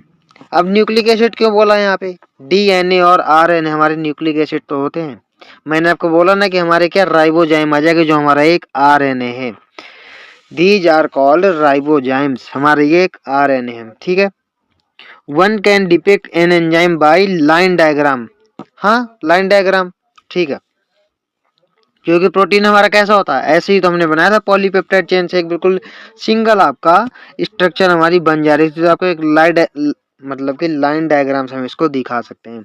An enzyme like any protein has a primary structure, हाँ ठीक है, प्रोटीन के बारे में हमने पढ़ा है कि प्राइमरी स्ट्रक्चर आपका होता है, बहुत सारे अमीनो एसिड से मिलकर आपका ये बना होता है। Structure amino acid sequence of protein, ये मैंने आपको पहले ही बता चुका हूँ डिटेल में। An enzyme like any protein has a secondary tertiary, हमने क्वाटरनरी भी देखिए पढ़ा था। तो आपका एंजाइम भी सेकेंडरी और टर्शियरी स्ट्रक्चर हमें देखने के लिए मिल सकती है, लेकिन जो हमारा मोस्ट यूजफुल यहाँ पे होता है, when you look at the tertiary structure, जब हम इसकी टर्शियरी स्ट्रक्चर देखते हैं, you will notice that backbone of protein chain fold upon itself, यहाँ पे क्या है, फोल्ड हो जाएगी अपने आप में। The chain criss cross itself and hence make crevices और पॉकेट्स आर मेड। मान लो हमने wool and ball like structure बनाई थी टर्शियरी, ठीक है, हमने ये wool and ball like structure मान लिया मैंने बनाई थी। यहाँ पे हमारा कुछ ऐसे एंजाइम की साइट यहाँ पे बन जाए, ठीक है, यहाँ पे एंजाइम साइट बन जाए, तो यहाँ पे आपकी ये टर्शियरी स्ट्रक्चर देखिए हमें देखने के लिए मिल गई। यहाँ पे आराम से आपका कोई सबस्ट्रेट आएगा और यहाँ पे फिट हो जाएगा, ठीक है, यहाँ पे आराम से कोई आपका सबस्ट्रेट आएगा और फिट हो जाएगा।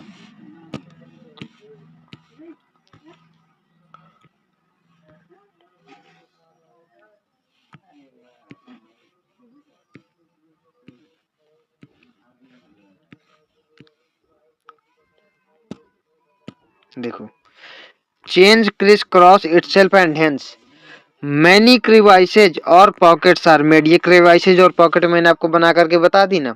One such pocket is called active site, ये आपकी एक्टिव साइट्स कहलाती हैं। An active site of an enzyme is crevices और pocket into which substrate fits, मैंने आपको बोला ना कि यहाँ पे सबस्ट्रेट आके आपका फिट होता है। 10 enzymes through their active site, यहाँ पे एंजाइम्स के थ्रो साइट में आकर के मतलब कि सबस्ट्रेट फिट हो जाता है। फिर यहाँ पे रिएक्शन कैटेलाइज होने लगती है, catalyse reaction at high rates, यहाँ पे जैसे ही आपका एंजाइम्स आ जाते हैं तो मतलब कि रिएक्शन रेट बढ़ जाती है ना। Enzymes catalyst differ from inorganic catalyst in many ways, देखिए ये हमारे एंजाइम कैटालिस्ट जो होते हैं इनमें देखिए क्या होता है, हमने पढ़ा है कि हमें इनको प्रॉपर टेम्परेचर और प्रेशर देना पड़ता है जिसमें ये काम करते हैं। लेकिन अगर बहुत ज़्यादा टेम्परेचर हो गया तो ये डीनेचर हो जाएंगे, खराब हो जाएंगे, क्योंकि प्रोटीन से बने हुए होते हैं मोस्टली। वहीं अगर हम कम दे दें तो ये इनएक्टिव हो जाएंगे, डोरमेंसी में चले जाएंगे, है ना, काम करना बंद कर देंगे। लेकिन आपके जो इनऑर्गेनिक कैटालिस्ट होते हैं, जो इनऑर्गेनिक कैटालिस्ट होते हैं, ये आपके हाई प्रेशर और हाई टेम्परेचर में काम करते हैं। But one major difference needs mention, inorganic catalyst आपके work efficiently at high temperature, ये आपके हाई टेम्परेचर में भी इफिशिएंटली वर्क करते हैं आपके कौन, इनऑर्गेनिक कैटालिस्ट। देखो, inorganic catalyst work efficiently at high temperatures and high pressure, ये आपके हाई टेम्परेचर और हाई प्रेशर में भी काम कर सकते हैं। While enzymes gate damage eight high temperature, enzymes हमारे हाई टेम्परेचर में खराब हो जाएंगे, क्यों, क्योंकि प्रोटीन से बने हुए होते हैं। Enzymes isolate from the organism who normally, देखो कुछ आपके ऐसे होते हैं जो हमारे, मैंने बोला ना कि हाई टेम्परेचर में भी आपके काम कर लेंगे, जैसे हमने PCR polymerase chain reaction biotech में पढ़ेंगे वहाँ पे, ठीक है। तो वहाँ पे हमारा क्या है कि वहाँ पे ये दिया होगा आपका थर्मस एक्वेटिकस, जो आपका हाई टेम्परेचर में भी एक्टिव रहता है। Isolated from live under extreme high temperature, जैसे आपका कौन हो गया, हॉट वेंट्स, सल्फर स्प्रिंग्स वगैरह से हमारा आ जाएगा, ठीक है। Are stable and retain their catalytic power even at high temperature. Temperature आपका कितना 80-90 डिग्री में भी आराम से काम करता है बढ़िया आपका। ठीक है। थर्मल स्टेबिलिटी इज दस an important quantity such enzymes isolate from the thermophilic organism. जैसे आपका एक बैक्टीरिया होता है थर्मस एक्वेटिकस, वहां से हमारा एक एंजाइम आ जाता है जो हमारा बढ़िया तरीके से काम करता है। ठीक है। अब देखिए क्या है, यहाँ पे बहुत सिंपल सिंपल चीजें आपको पढ़ के आराम से समझ में आ जाएगी। देखो, जब मान लो कोई रिएक्शंस हमारी होती है तो केमिकल चेंज भी होता है, फिजिकल चेंज भी होता है। जैसे हमने पानी को बर्फ बना दिया, हमने वाटर कन्वर्टेड इनटू आइस, फिर हमने आइस को वाटर में कन्वर्ट कर दिया, तो यहाँ पे आपके बॉन्ड्स ब्रेक टूटते कुछ नहीं, बस नॉर्मल आपका फिजिकल चेंज होता है वाटर का। ठीक है। लेकिन अगर आपकी केमिकल रिएक्शंस वगैरह होती हैं जहाँ पे बॉन्ड आपके टूटने लगते हैं, तो यहाँ पे आपका क्या है, ये आपका केमिकल चेंज हो जाएगा। ठीक है, ये आपका केमिकल चेंज हो जाएगा। How do we understand these enzymes? Let's first understand a chemical reaction. Chemical compound undergo two types of changes. एक आपका physical change हो सकता है, simply refers to the change in shape without breaking of bonds. यहाँ पे bond break नहीं होते लेकिन shape change हो जाता है। मान लो पानी को हमने जमा दिया तो आपका आइस बन गया, आइस को हमने फिर से वाटर में कन्वर्ट कर दिया, यहाँ पे आपका बॉन्ड का ब्रेकेज नहीं होता है। ठीक है, ये हमारा बॉन्ड जो है यहाँ पे सिंपल रहते हैं। This is called physical process, ये आपका फिजिकल प्रोसेस कहलाता है। लेकिन आपका another physical process is change in state of matter. ये आपका एक फिजिकल प्रोसेस है जहाँ पे हमारा स्टेट ऑफ मैटर चेंज हो सकता है। देखिए, हमने वाटर को मेल्ट कर लिया, then water becomes vapour, फिर हमने क्या वाटर को वेपर बना दिया, रहेगा तो सब वही ना। आइस मेल्ट्स इनटू वाटर और वाटर बिकम से वेपर, यहाँ पे हमारे बॉन्ड्स ब्रेक नहीं होते हैं। These are also physical process. मैंने आपको बोला ना कि ये हमारा फिजिकल प्रोसेस होता है। वहीं अगर आपके बॉन्ड ब्रोकन होने लगे, when the bond are broken and new bonds are formed during transformation, लेकिन आपके पुराने बॉन्ड टूट जाए नए बॉन्ड बनने लगे, these are called chemical reactions. आपकी लाइफ में तो बहुत केमिकल रिएक्शंस होती रहती है ना। देखो, जैसे ये आपका दिया हुआ है यहाँ पे, ये हमारा दिया है BaOH और H2SO4 है ना, बेरियम हाइड्रोक्साइड और सल्फ्यूरिक एसिड। इनकी जब हम रिएक्शंस कराते हैं यहाँ पे देखिए, तो ये आपका यहाँ पे बॉन्ड ब्रेक भी हो रहे हैं और टूट भी रहे हैं। देखिए आपका बेरियम है जो सल्फेट के साथ आ गया, यहाँ से निकल कर गया ना, ये आपने केमिस्ट्री में अच्छे से पढ़ा हुआ। तो यहाँ पे आपके बॉन्ड ब्रेक भी हो रहे हैं और फॉर्म भी हो रहे हैं, है ना। तो ये आपकी केमिकल रिएक्शंस वगैरह आ गई, तो यहाँ पे हमारा क्या हो गया, केमिकल चेंज आपका ये हो गया। अब देखो हमारा क्या दिया है, रेट हमारा क्या होता है, प्रोडक्ट हमारा कितने टाइम में बचा है। रेट हमारा क्या होता है, किसी रिएक्शन का प्रोडक्ट बना है कितने टाइम में, टोटल टाइम उसका लिख लेंगे और हम प्रोडक्ट ऊपर लिख लेंगे, तो ये हमारा रेट हो जाएगा कि रिएक्शन आपकी कितनी स्पीड से हो रही है ना। वही आपका यहाँ पे दिया, देखो, in an inorganic chemical reaction similarly hydrolysis of starch. देखिए यहाँ पे क्या है कि मैंने बोला कि ग्लूकोज से मिलकर के हमारा क्या बनता है, ग्लूकोज की बहुत सारी यूनिट्स आपके मिलकर के बना लेती है स्टार्च। यही तो मैंने आपको पढ़ाया ना वहाँ पे पॉलीसेकेराइड्स में। तो अगर स्टार्च का हम हाइड्रोलिसिस कर दें, स्टार्च का हाइड्रोलिसिस कर देंगे तो बहुत सारी मोनोमर हमारी यूनिट्स बन जाएंगी, किसकी, ग्लूकोज की। बहुत सारी यूनिट्स आपकी बन जाएंगी। देखिए, ग्लूकोज के स्टार्च से आपका हाइड्रोलिसिस होकर ग्लूकोज में टूट जाएगा। देखो यहाँ पे क्या दिया है, hydrolysis of starch into glucose is an organic chemical reaction. हाँ, क्योंकि हमारा ऑर्गेनिक कंपाउंड चेंज हुए हैं ना। रेट ऑफ फिजिकल और chemical process refer to as amount of product formed per unit time. मैंने बोला कि जो हमारा रेट क्या होती है, रेट हमारा होता है कि प्रोडक्ट हमारा कितने टाइम में फॉर्म हो रहा है। ठीक है, यही तो है ना कि हम कोई केमिकल रिएक्शन करेंगे तो यही तो होगा ना कि कितनी रिएक्शन हमारी हो गई कितने टाइम में, इसका आइडिया हमें प्रोडक्ट से लग जाएगा। तो प्रोडक्ट आपका पर यूनिट टाइम हो जाएगा, डेट इज रेट हमारा हो जाएगा। देखो अब क्या दिया है,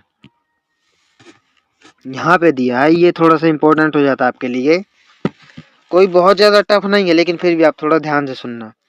rate can also call the velocity of the direction is specific. यहाँ पे क्या है कि एक डायरेक्शन आपकी अगर स्पेसिफिक हो कि रिएक्शन किस साइड आपकी जा रही है, फॉरवर्ड या बैकवर्ड, ये आपका केमिस्ट्री में ज्यादा अच्छे से आपको समझ में आ जाएगा। तो इसको हम देखिए क्या है कि हम इसको वेलोसिटी भी बोल सकते हैं। ठीक है, इसको हम वेलोसिटी भी बोल सकते हैं। Rate can also be called velocity if the reaction is specified. ठीक है, यहाँ पे रिएक्शन जो है डायरेक्शन उसकी अगर स्पेसिफाइड हो जाए तो आपका वेलोसिटी भी कह सकता है कि कितनी स्पीड से किधर जा रही है। Rates of physical and chemical process are influenced by temperature. देखिए टेम्परेचर पे हमारी रेट बहुत ज़्यादा डिपेंड करती है। आपने पढ़ा है देखिए केमिस्ट्री में कि आपका 10 डिग्री टेम्परेचर बढ़ाने से 10 डिग्री टेम्परेचर बढ़ाने से आपकी बढ़ाने से या घटाने से अगर बढ़ा देंगे तो रिएक्शन आपकी 2 टाइम्स यानी डबल हो सकती है, और 10 डिग्री कम करने से आपकी रिएक्शन हाफ हो सकती है। Among factor general rule thumb is general doubles the decrease by temperature for every 10 degree Celsius. यहाँ पे क्या है, रेट डबल हो जाएगी और डिक्रीज हो जाएगी अगर आप 10 डिग्री आपका आगे पीछे टेम्परेचर कर दो, यानी घटा दो या बढ़ा दो, तो आपकी डबल भी हो सकती है और कैसी हाफ भी हो सकती है, यानी आपकी डबल भी हो जाएगी और उसकी रिएक्शन की जो रेट है वो आपकी हाफ भी हो जाएगी 10 डिग्री टेम्परेचर से। ये हमारे केमिस्ट्री में केमिकल काइनेटिक्स में डिटेल में दिया हुआ है ना। Either direction. Catalyzed reaction proceed rate vastly higher than the uncatalyzed one. जहाँ पे आपके कैटालिस्ट आपके आ जाते हैं तो वो रिएक्शन को ज़्यादा स्पीड से करवा देते हैं। वहीं अगर आपकी जो अनकैटालाइज्ड रिएक्शंस होती हैं आपकी ये कम स्पीड से रिएक्शन को करवाती हैं। देखिए एग्जांपल आपको बता रहा हूँ। When enzyme catalyzed reaction observe the rate would be very higher. यहाँ पे जब एंजाइम्स हमारे आ जाते हैं किसी रिएक्शन में तो हमारी रेट क्या बहुत ज्यादा स्पीड से बढ़ जाती है। देखो क्या है यहाँ पे हमारा कि देखो CO2 और H2O रिएक्शन करके हमने बना लिया यहाँ पे in presence of carbonic anhydrase enzyme. क्या बना लिया हमने, कार्बोनिक एसिड बना लिया। क्या बना लिया, कार्बोनिक एसिड हमने बना लिया। तो आपका जो नॉर्मल कार्बोनिक एसिड के जो मॉलिक्यूल्स है ना, यहाँ पे जो नॉर्मल हमारा जब ये एंजाइम आपका अब्सेंट होगा, जब ये एंजाइम क्या होगा आपका अब्सेंट होगा, तो आपके कितने बन रहे थे 200 मॉलिक्यूल्स पर आवर बन रहे थे।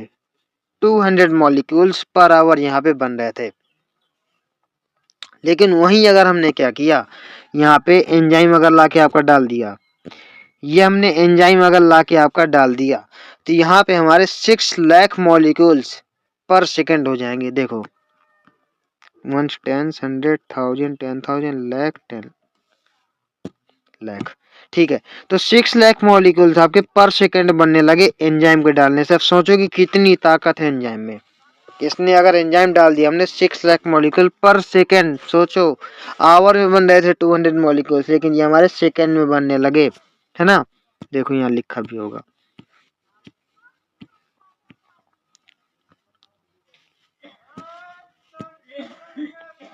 In the absence of an enzyme the reaction very slow होती है। हमारी रिएक्शन अगर कोई एंजाइम हमारा नहीं होता, जैसे यहाँ पे आपका 200 मॉलिक्यूल्स पर आवर हमारे बन रहे थे पहले, है ना। वहीं अगर हमने एंजाइम का यूज कर लिया हमारे कहाँ पे, by using the enzyme present with in the cytoplasm called carbonic anhydrase. आपका एंजाइम जो प्रेजेंट है कार्बोनिक एनहाइड्रेज, इसके बारे में देखिए हमारा ह्यूमन फिजियोलॉजी में दिया है कि हमारा कहाँ पे बहुत ज्यादा होता है। ये हमारा रेड ब्लड सेल्स में बहुत ज्यादा पाया जाता है, थोड़ा बहुत हमारा प्लाज्मा में भी पाया जाता है। द रिएक्शन रेट हमारी बहुत ज्यादा हो जाएगी, 6 लाख मॉलिक्यूल पर सेकंड आपकी हो जाएगी, ठीक है। The enzyme has accelerated the reaction rate by about 10 million times. देखो एक रिएक्शन ने आपकी 10 मिलियन टाइम्स रिएक्शन हमारी इंक्रीज कर दी। एक छोटे से एंजाइम ने आपकी 10 मिलियन टाइम्स हमारी रिएक्शन इंक्रीज कर दी। इसीलिए हम जब रिएक्शंस करवाते हैं तो हम एंजाइम्स यूज करते हैं। The power of enzyme is incredible indeed, है ना, बहुत ज्यादा खतरनाक इसका पावर है भाई। These are thousand types of enzymes that is catalysing a unique chemical और मेटाबॉलिक रिएक्शंस। आपके देखिए हमारे बहुत सारे एंजाइम्स पाए जाते हैं जो अलग अलग आपके यूज करते हैं। हमने बहुत सारे अपने पढ़े हुए हैं बायोलॉजी में भी, और आगे भी हम लोग पढ़ेंगे प्लांट फिजियोलॉजी में भी आपके बहुत सारे एंजाइम्स देखिए दिए हुए हैं। There are thousands of enzymes, ये मैंने आपको बता दिया।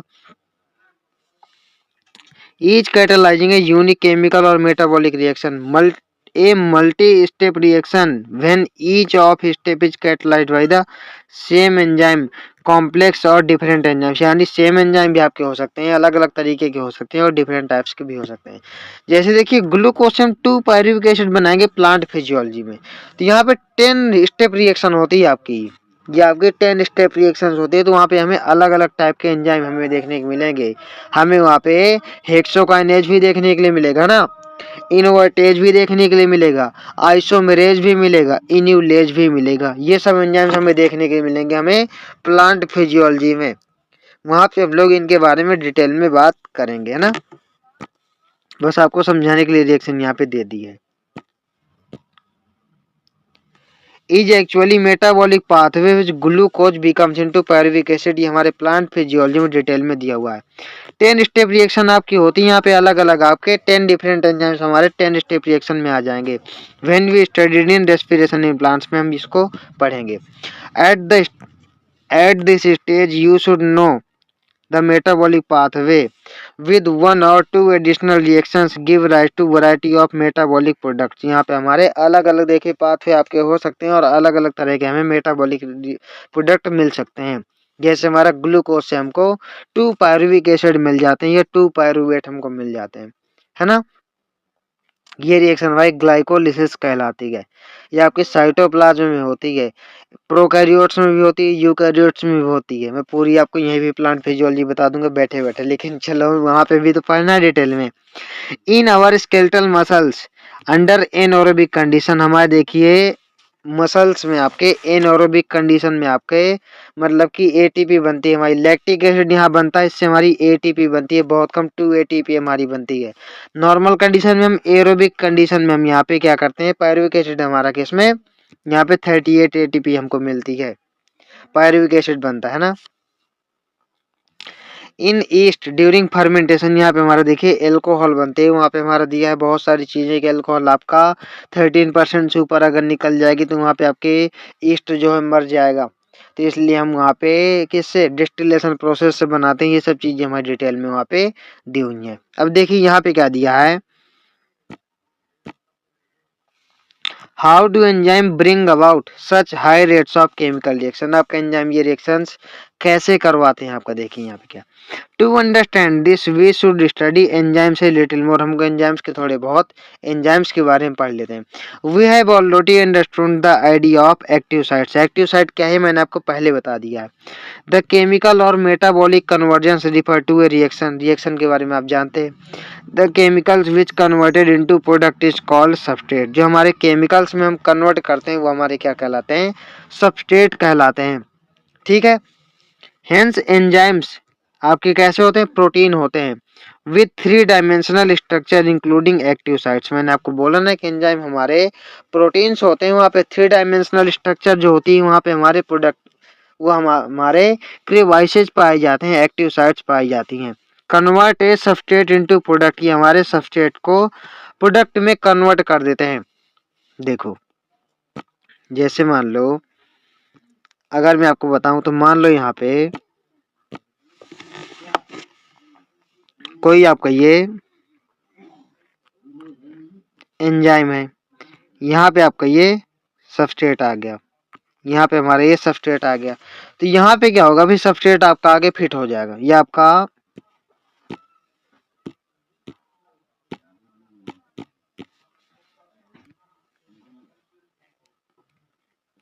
सबस्ट्रेट आपका आगे यहाँ पे मान लो फिट हो गया।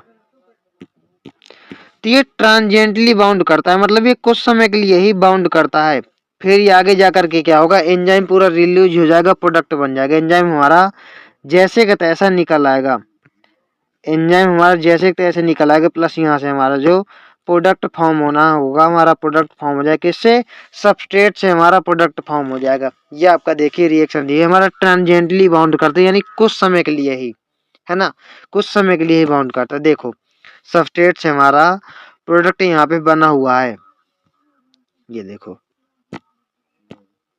सबस्ट्रेट हमारा प्रोडक्ट कन्वर्ट हो गया, लेकिन जहाँ हमारा एंजाइम आ जाता है तो रिएक्शन हमारी कैसी जल्दी हो जाती है रिएक्शन हमारी। देखो it is now understand that substrate S had to bind the enzyme at its active site. मैंने आपको अभी जस्ट बताया कि हमारा एक्टिव साइट में बाउंड हो जाए कौन, substrate, with in given the cleft और पॉकेट, पॉकेट में उसकी घुस जाएगा। The substrate has to diffuse towards the active site, ये हमारा एक्टिव साइट की तरफ डिफ्यूजन उसका हो जाएगा। देयर इज दस the obligatory formation of ES complex, ये हमारा जो मैंने बताया था ये,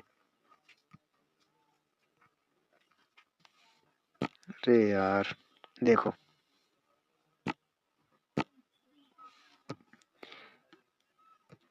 ये हमारा सबस्ट्रेट था, ये देखो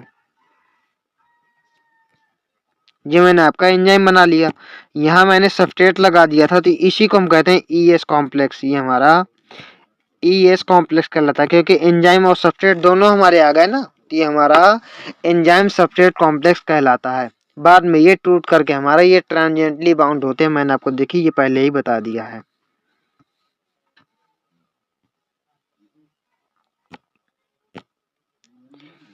a complex obligatory formation of ES complex, E stands for enzyme, S stands for substrate, मैंने आपको बता दिया। This complex formation is transiently phenomenon, मैंने बोला ना ट्रांजिएंट है, कुछ समय के लिए, बिल्कुल ना के बराबर आएगा और टूट जाएगा, बिल्कुल ट्रांजिएंट है।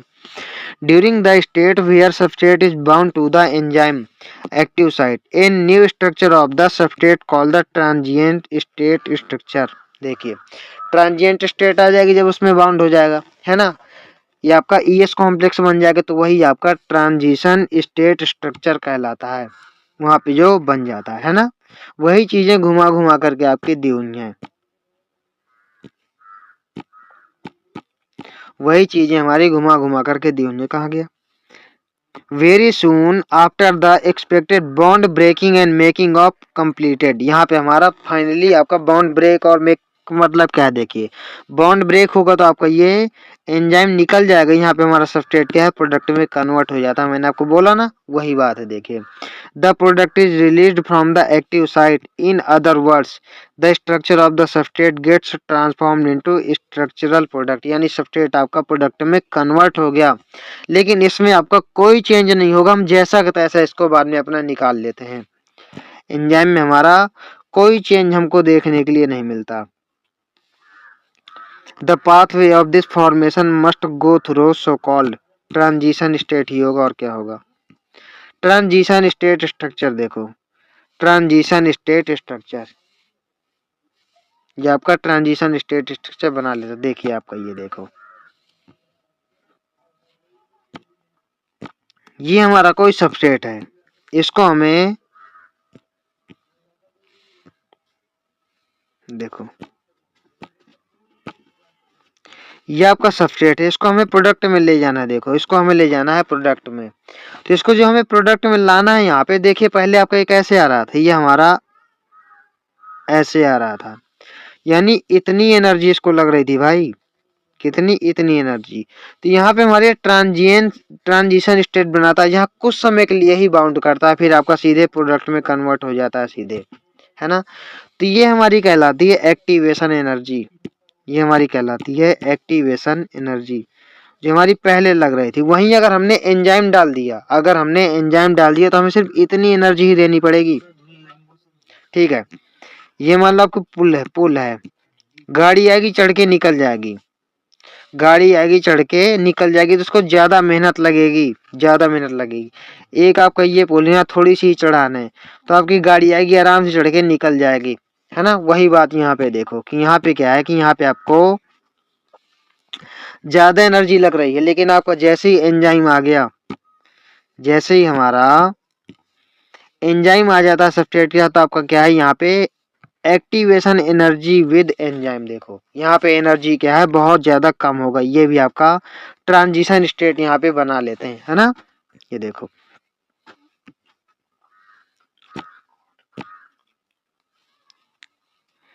There could be many more altered structure states between the stable substrate and the product, बहुत सारी आपकी स्टेट देखने के लिए मिलती हैं, हम इनको ट्रांजिशन स्टेट्स बोल देते हैं।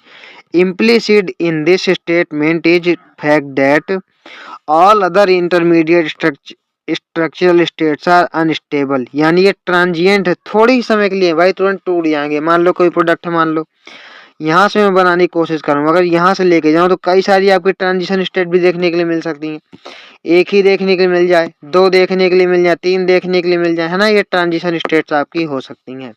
लेकिन ये आपकी अनस्टेबल होती हैं। कैसे?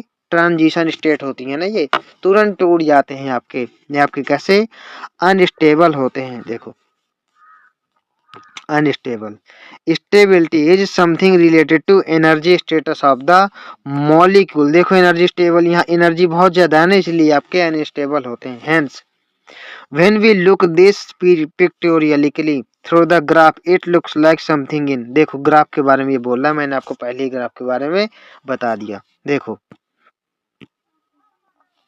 एक चीज बताना है आपको, एक्सोथर्मिक और एंडोथर्मिक, पहले ये पढ़ा दूं फिर बता दूंगा।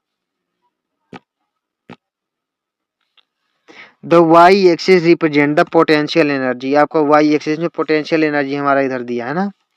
Content the X axis represent the progression of the structural formation of the states, यानी यहाँ पे हमारा प्रोडक्ट बनने की स्टेट को दिखाया गया है। द ट्रांजिशन स्टेट आपका देखिए क्या है, मैंने आपको ट्रांजिशन स्टेट भी बता दिया। You would notice two things, the energy level difference between substrate and product. देखो इसके बेस पर देख लो आप,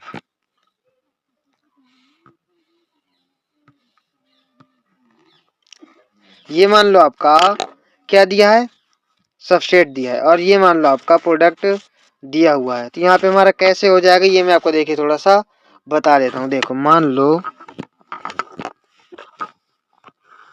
ये आप ले लो, यहाँ पे आपका हो गया सबस्ट्रेट और यहाँ पे हो गया आपका प्रोडक्ट।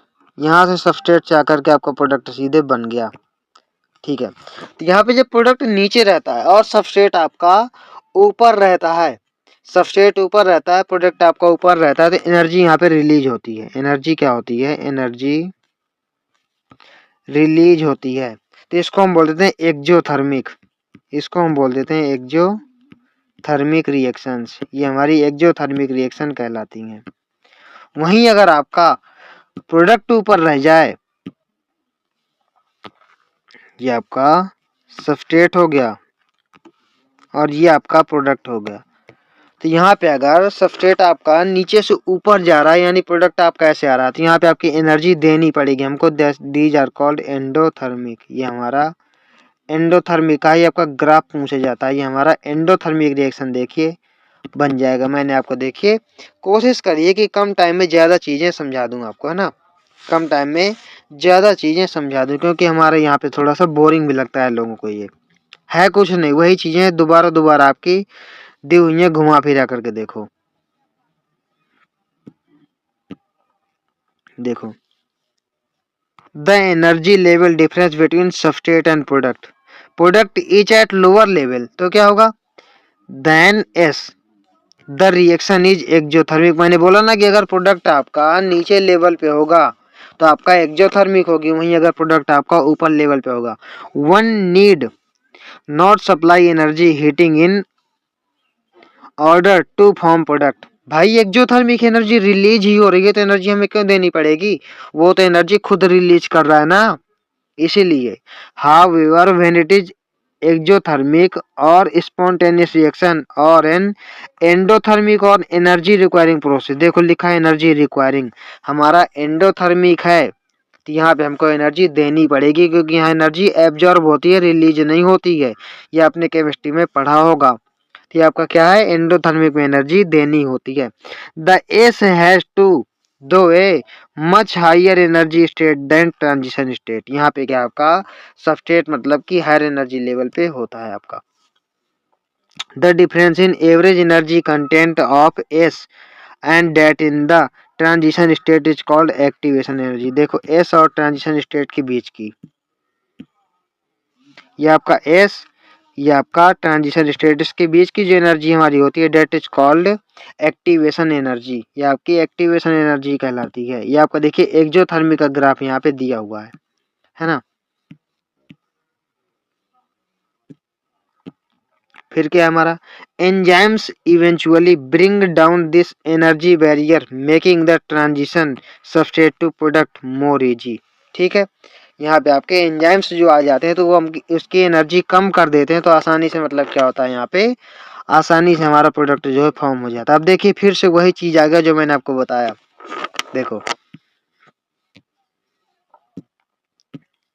देखना समझते जाना, बहुत सिंपल है।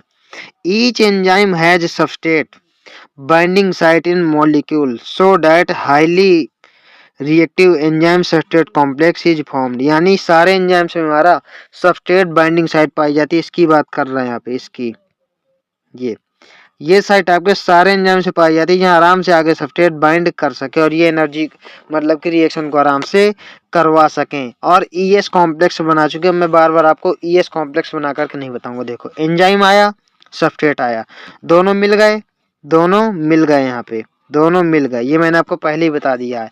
यहाँ पे हमारा क्या बन जाएगा, एंजाइम आपका, फिर यहाँ पे कुछ चेंजेस आपके होंगे जो आपका कॉम्प्लेक्स बना लेगा, बाद में आपका टूट जाएगा जब यहाँ पे, तो ये आपका एंजाइम और एंजाइम अलग हो जाएगा, जस्ट जैसा का तैसा आपका प्रोडक्ट यहाँ पे फॉर्म हो जाएगा। मैंने आपको पहले ही बता दिया है ना।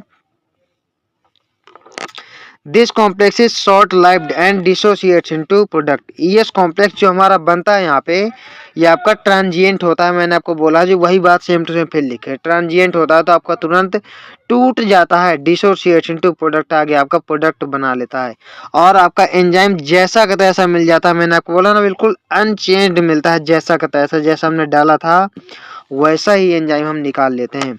Unchanged enzyme with intermediate formation the enzyme product is complex. ठीक है, यहाँ पे हमारा प्रोडक्ट बन गया एंजाइम आपका जैसा का तैसा हमको मिल जाता है, एंजाइम में हमें कोई चेंजेस देखने के लिए नहीं मिलते। अब देखो यहाँ पे लिखा है वही, उनके स्टेप आपको दिए हुए हैं, उनके आपको स्टेप दिए हुए, कुछ नहीं है यार, जो मैंने आपको बताया बस वही आपको स्टेप दिए हैं। First the substrate bind to the active site of the enzyme. यहाँ पे क्या है कि सबस्ट्रेट आपका एक्टिव साइट में आके फिट हो जाएगा।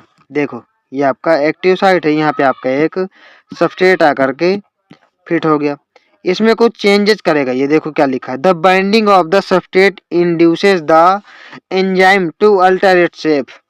एंजाइम आपका शेप वगैरह कुछ चेंज करके क्या करेगा, अच्छे से बाइंडिंग कर लेगा, fitting more tightly around the substrate, उसके टाइटली आराम से वहां पे फिट हो जाएगा कुछ चेंजेस अपने में करके। फिर क्या होगा, the active site of the enzyme now in close proximity of the substrate.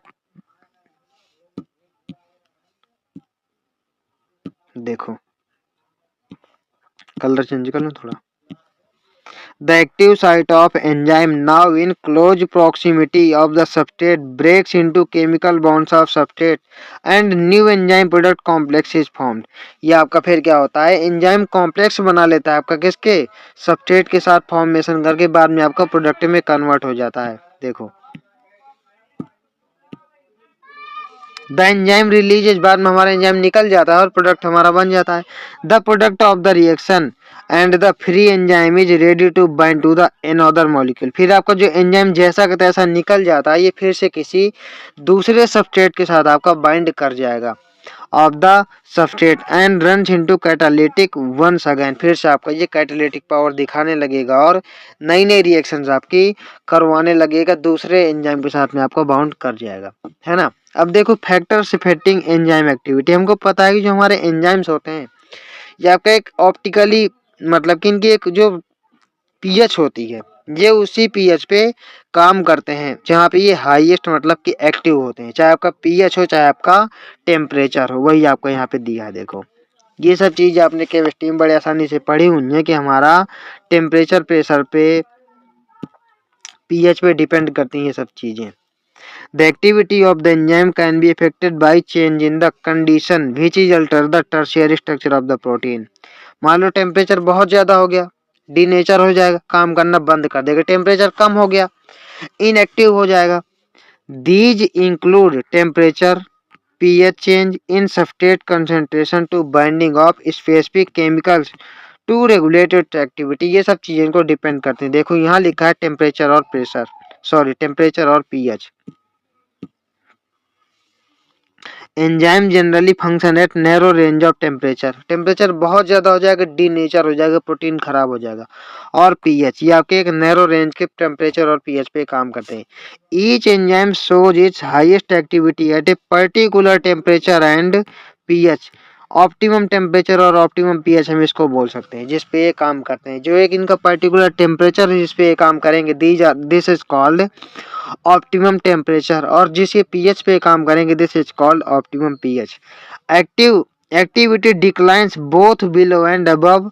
देखो बहुत ज्यादा सर्दी पड़ने लगती है, हम लोग आराम से बैठ के नहीं पढ़ पाते, नहीं पढ़ पाते ना। बहुत ज्यादा गर्मी पड़ने लगती है तो भी हम बैठ के नहीं पढ़ पाते। भाई गर्मी बहुत लग रही है, बहुत ज्यादा सर्दी पड़ने लगे तो हमको सर्दी बहुत लग रही है, नहीं पढ़ पाते ना बैठ के। वही इनका काम है कि इनको एक हमें एक नॉर्मल टेम्परेचर चाहिए जिसके हम बढ़िया गर्मी में पंखा चला लेते हैं, कूलर चला लेते हैं, एसी चला लेते हैं ना। सर्दियों में हम हीटर चला लेते हैं, है ना, कंबल ओढ़ लेते हैं, रजाई ओढ़ लेते हैं। ये सब चीजें कि हम अपना मतलब बेस्ट दे सके, हम अच्छे से काम कर सकें। वही यहाँ पे इनको एक प्रॉपर टेम्परेचर और पीएच चाहिए होता है। Temperature preserve the enzyme temperately inactive stage. मैंने बोला देखिए ये आपका लो टेम्परेचर का होगा। मैंने बोला कि जहाँ पे आपका टेम्परेचर हाई हो जाएगा, टेम्परेचर जहाँ पे हमारा हाई हो जाएगा वहां पे एंजाइम आपका खराब हो जाएगा। जहाँ पे टेम्परेचर कम हो जाएगा उसकी एक्टिविटी कम हो जाएगी, वो आपका इनएक्टिव स्टेट में चला जाएगा। जैसे ही उनको प्रॉपर टेम्परेचर चाहिए ना काम करने के लिए, सेम उनका पीएच के साथ भी ऐसा ही है।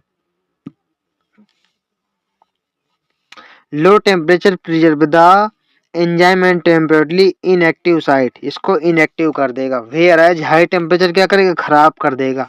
High temperature destroys enzymatic activity because proteins are denatured by heat. हमें पता है कि प्रोटीन्स हमारे हीट से खराब हो जाते हैं, इसलिए क्या होगा यहाँ पे हाई टेम्परेचर में खराब हो जाएगा और लो टेम्परेचर में इनएक्टिव स्टेट में चले जाएगा। अब देखिएगा कंसेंट्रेशन ऑफ सब्सट्रेट, यानी सब्सट्रेट की कंसेंट्रेशन पे कैसे डिपेंड करेगा, ये देखिए मैं आपको बता दूं। पहले आप ये थोड़ा सा डायग्राम देख लो। यहाँ पे देखो ये मान लो एंजाइम की एक्टिविटी दी है, ये पीएच है। पीएच पहले आपका क्या है, बढ़ रहा है बढ़ रहा है बढ़ रहा है। तो जब पीएच आपके बढ़ रहा है तो पहले यहाँ पे एंजाइम एक्टिविटी देखिए बढ़ रही है बढ़ रही है बढ़ रही है, फिर एक बढ़िया हाईएस्ट यहाँ पे दे रहा है। फिर हमने पीएच अगर बढ़ाया तो उसकी ऑप्टिमम पीएच से कम हो गया, तो कम हो गया तो फिर से इसकी एक्टिविटी क्या होगी, घटने लगेगी। सेम ऐसा टेम्परेचर की जब हम एक प्रॉपर टेम्परेचर देना स्टार्ट करेंगे तो यहाँ पे एक्टिविटी बढ़ेगी बढ़ेगी बढ़ेगी, लेकिन जब एक इसका प्रॉपर टेम्परेचर ऑप्टिमम टेम्परेचर जो हो जाएगा उसके बाद हम अगर टेम्परेचर बढ़ाएं तो इसकी एक्टिविटी घट जाएगी। ठीक है, उसकी एक्टिविटी घट जाएगी। अब देखिए एंजाइम सब्सट्रेट कॉम्प्लेक्स का क्या मतलब है, ये भी मैं आपको समझा देता हूँ। देखो with the increase in substrate concentration the velocity of the enzymatic reactions rises at first। अब इसका मतलब देखिए क्या, ये मैं आपको थोड़ा सा बता देता हूँ डिटेल में। यहाँ पे देखो मान लो एंजाइम्स हमारे 4,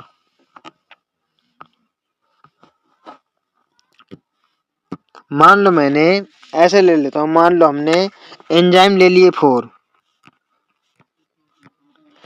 एंजाइम मान लो मैंने ले लिए, और मैंने क्या किया, सबस्ट्रेट ले लिए कितने, मान लो देखो सबस्ट्रेट मैंने पहले एक किया तो इसके साथ कर जाएगा। मैं सबस्ट्रेट का दूसरा चीज ले लेता हूँ, इसको मैं ले लेता हूँ इस कलर में। तो ये सबस्ट्रेट मैंने लिया तो एक के साथ बाइंड कर जाएगा, 2 लिया इसके साथ बाइंड कर जाएगा, 3 लिया इसके साथ बाइंड कर जाएगा। मतलब जैसे मैं सबस्ट्रेट की कंसंट्रेशन बढ़ा रहा हूँ एक्टिविटी हमारी बढ़ रही है। क्यों, क्योंकि हमारे यहाँ पे एंजाइम पड़े हुए हैं मजे के। 4 कर दूं मान लो मैं सबस्ट्रेट तो चौथे इसके साथ कर, लेकिन अगर मैंने 5 कर दिए सबस्ट्रेट, अगर मैंने 5 कर दिए तो किसके साथ बाइंड करेगा, तो इनकी एक प्रॉपर मतलब की रेंज में ही काम करेंगे। फिर आप चाहे जितने सबस्ट्रेट बढ़ा दो भाई, एंजाइम तो हमारे 4 ही हैं, एंजाइम तो हमारे 4 ही हैं, तो कैसे बाइंड करेगा। तो वही हमारा यहाँ पे लिखा हुआ है, देखो अब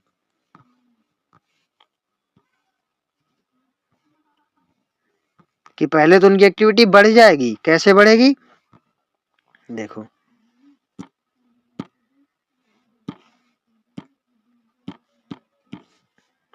with the increase in substrate concentration the velocity of the enzyme reaction rises at first। क्यों? क्योंकि पहले मान लिए बहुत सारे आपके एंजाइम पड़े हैं, हमने सबस्ट्रेट डाले तो पहले कम थे, फिर मैंने बढ़ाते गया तो हमारे प्रॉपर एंजाइम के साथ जाकर के अटैच होते गए, रिएक्शन फास्ट होती गई, लेकिन कुछ टाइम के बाद आपके एंजाइम्स हो जाएंगे खत्म और सबस्ट्रेट हो जाएंगे ज्यादा। The reaction ultimately reaches a maximum velocity V max, maximum velocity आपकी रिएक्शन की हो जाएगी, is not exceeded any further, ये आपकी फिर आगे नहीं बढ़ेगी। Rise in concentration of the substrate, क्योंकि आपका सबस्ट्रेट की कंसेंट्रेशन बहुत ज्यादा हो चुकी है लेकिन आपके एंजाइम क्या है? कम है। एंजाइम आपके कम है, तो जब एंजाइम हमारे कम है भाई तो कौन रिएक्शन करेगा? करेगा ही नहीं, तो आपका फिर ये क्या है? फर्दर नहीं बढ़ेगा। तो पहले तो हमारा स्पीड से बढ़ेगा, वी मैक्स मैक्स तक चला जाएगा। This is because the enzyme molecules are fewer than the substrate molecules. मैंने बोला ना कि एंजाइम हमने 4 लिए, सबस्ट्रेट हमने 5 कर दिए, तो किसके साथ पांचवा सबस्ट्रेट भाई जाके जुड़ेगा? जुड़ेगा ही नहीं। इसीलिए हमारी फिर रिएक्शन वहां पे वीक होने लगती है, फिर आगे फर्दर इंक्रीज नहीं करती है। And after saturation of the molecule, saturation का मतलब क्या है भाई? जब एंजाइम्स और सबस्ट्रेट बराबर हो जाएंगे, सैचुरेशन आ जाएगा। There are no free enzyme molecules to bind with the additional substrate molecules, फिर आपके एक भी फ्री मॉलिक्यूल हमारे नहीं बचे जो एंजाइम के साथ सबस्ट्रेट मतलब कि बाउंड कर सकें। आपके एक भी फ्री एंजाइम्स नहीं बचे, क्योंकि सबस्ट्रेट हमने 5 लिए, एंजाइम्स हमने लिए 4, तो वहां पे फिर आपके नहीं बने बचे। फिर क्या है यहाँ पे? The activity of the enzyme is also sensitive to presence of specific chemicals and bind to the enzyme। देखिए यहाँ पे क्या है कि अब ये बोलना क्या चाह रहा है आपको, यहाँ पे हम इनहिबिटर की बात कर रहे हैं, यहाँ पे हम इनहिबिटर की बात कर रहे हैं। तो इनहिबिटर की बात मतलब कैसे कर रहे हैं ये देखिए, मैं आपको क्या करूंगा कि अभी मैं आपको बुक से डायरेक्ट बता देता हूँ, है ना। देखो यहाँ पे बाइंडिंग वीक हो जाती है, मान लो पहले ये समझ लो, यहाँ पे V मैक्स बाई 2 होगा, यहाँ पे आपकी Km वैल्यू आएगी। देखिए यहाँ पे V मैक्स बाई 2 होगा, यानी केमिकल रिएक्शन आपकी आधी हो गई होगी, वहां पे हमारा Km वैल्यू कहलाता है इसका। बस और कुछ आपका यहाँ पे सिग्निफिकेंस नहीं दिया है हमारे पैरा में। देखो मान लो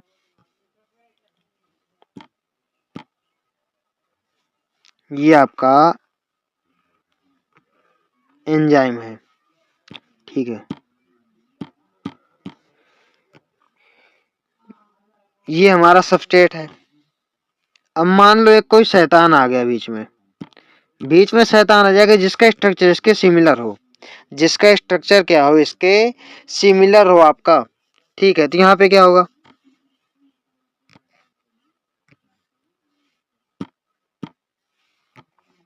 मान लो इसका स्ट्रक्चर क्या है? इसके सिमिलर है, तो ये इसकी जगह क्या होगा? ये आके एक्टिव हो जाएगा, ये आके यहाँ पे जुड़ जाएगा। तो जब ये इसको कॉम्पिटेट करने लगेगा, ये इसको कॉम्पिटेट कर देगा, किसको? इसको सबस्ट्रेट को। यहाँ पे ये आके इसकी एक्टिव साइड पे अटैच हो जाएगा। तो जब ये आके अटैच होगा तो आप इसको कंपटीशन देने लगा, तो इसको हम बोलेंगे कॉम्पिटिटिव इनहिबिटर। क्यों? इसने इनहिबिट कर दिया इसको और खुद आकर के यहाँ पे अटैच हो गया। अब देखो आपको समझ में आ जाएगा।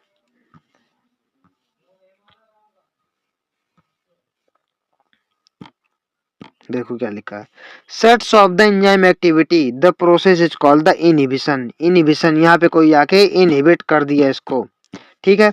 And the chemical is called inhibitor, हम केमिकल को बोलते हैं इनहिबिटर। और आपका इनहिबिशन इसने कर दिया, यानी यहाँ पे जो है बहुत ज्यादा मतलब कि अब काम नहीं हो पा रहा है। देखो when the inhibitor closely resemble the product substrate, मैंने बोला ना कि हमारा जो है क्लोजली रिजेंबल करना चाहिए, इसलिए मैं दोनों एक जैसे बनाए थे सबस्ट्रेट को।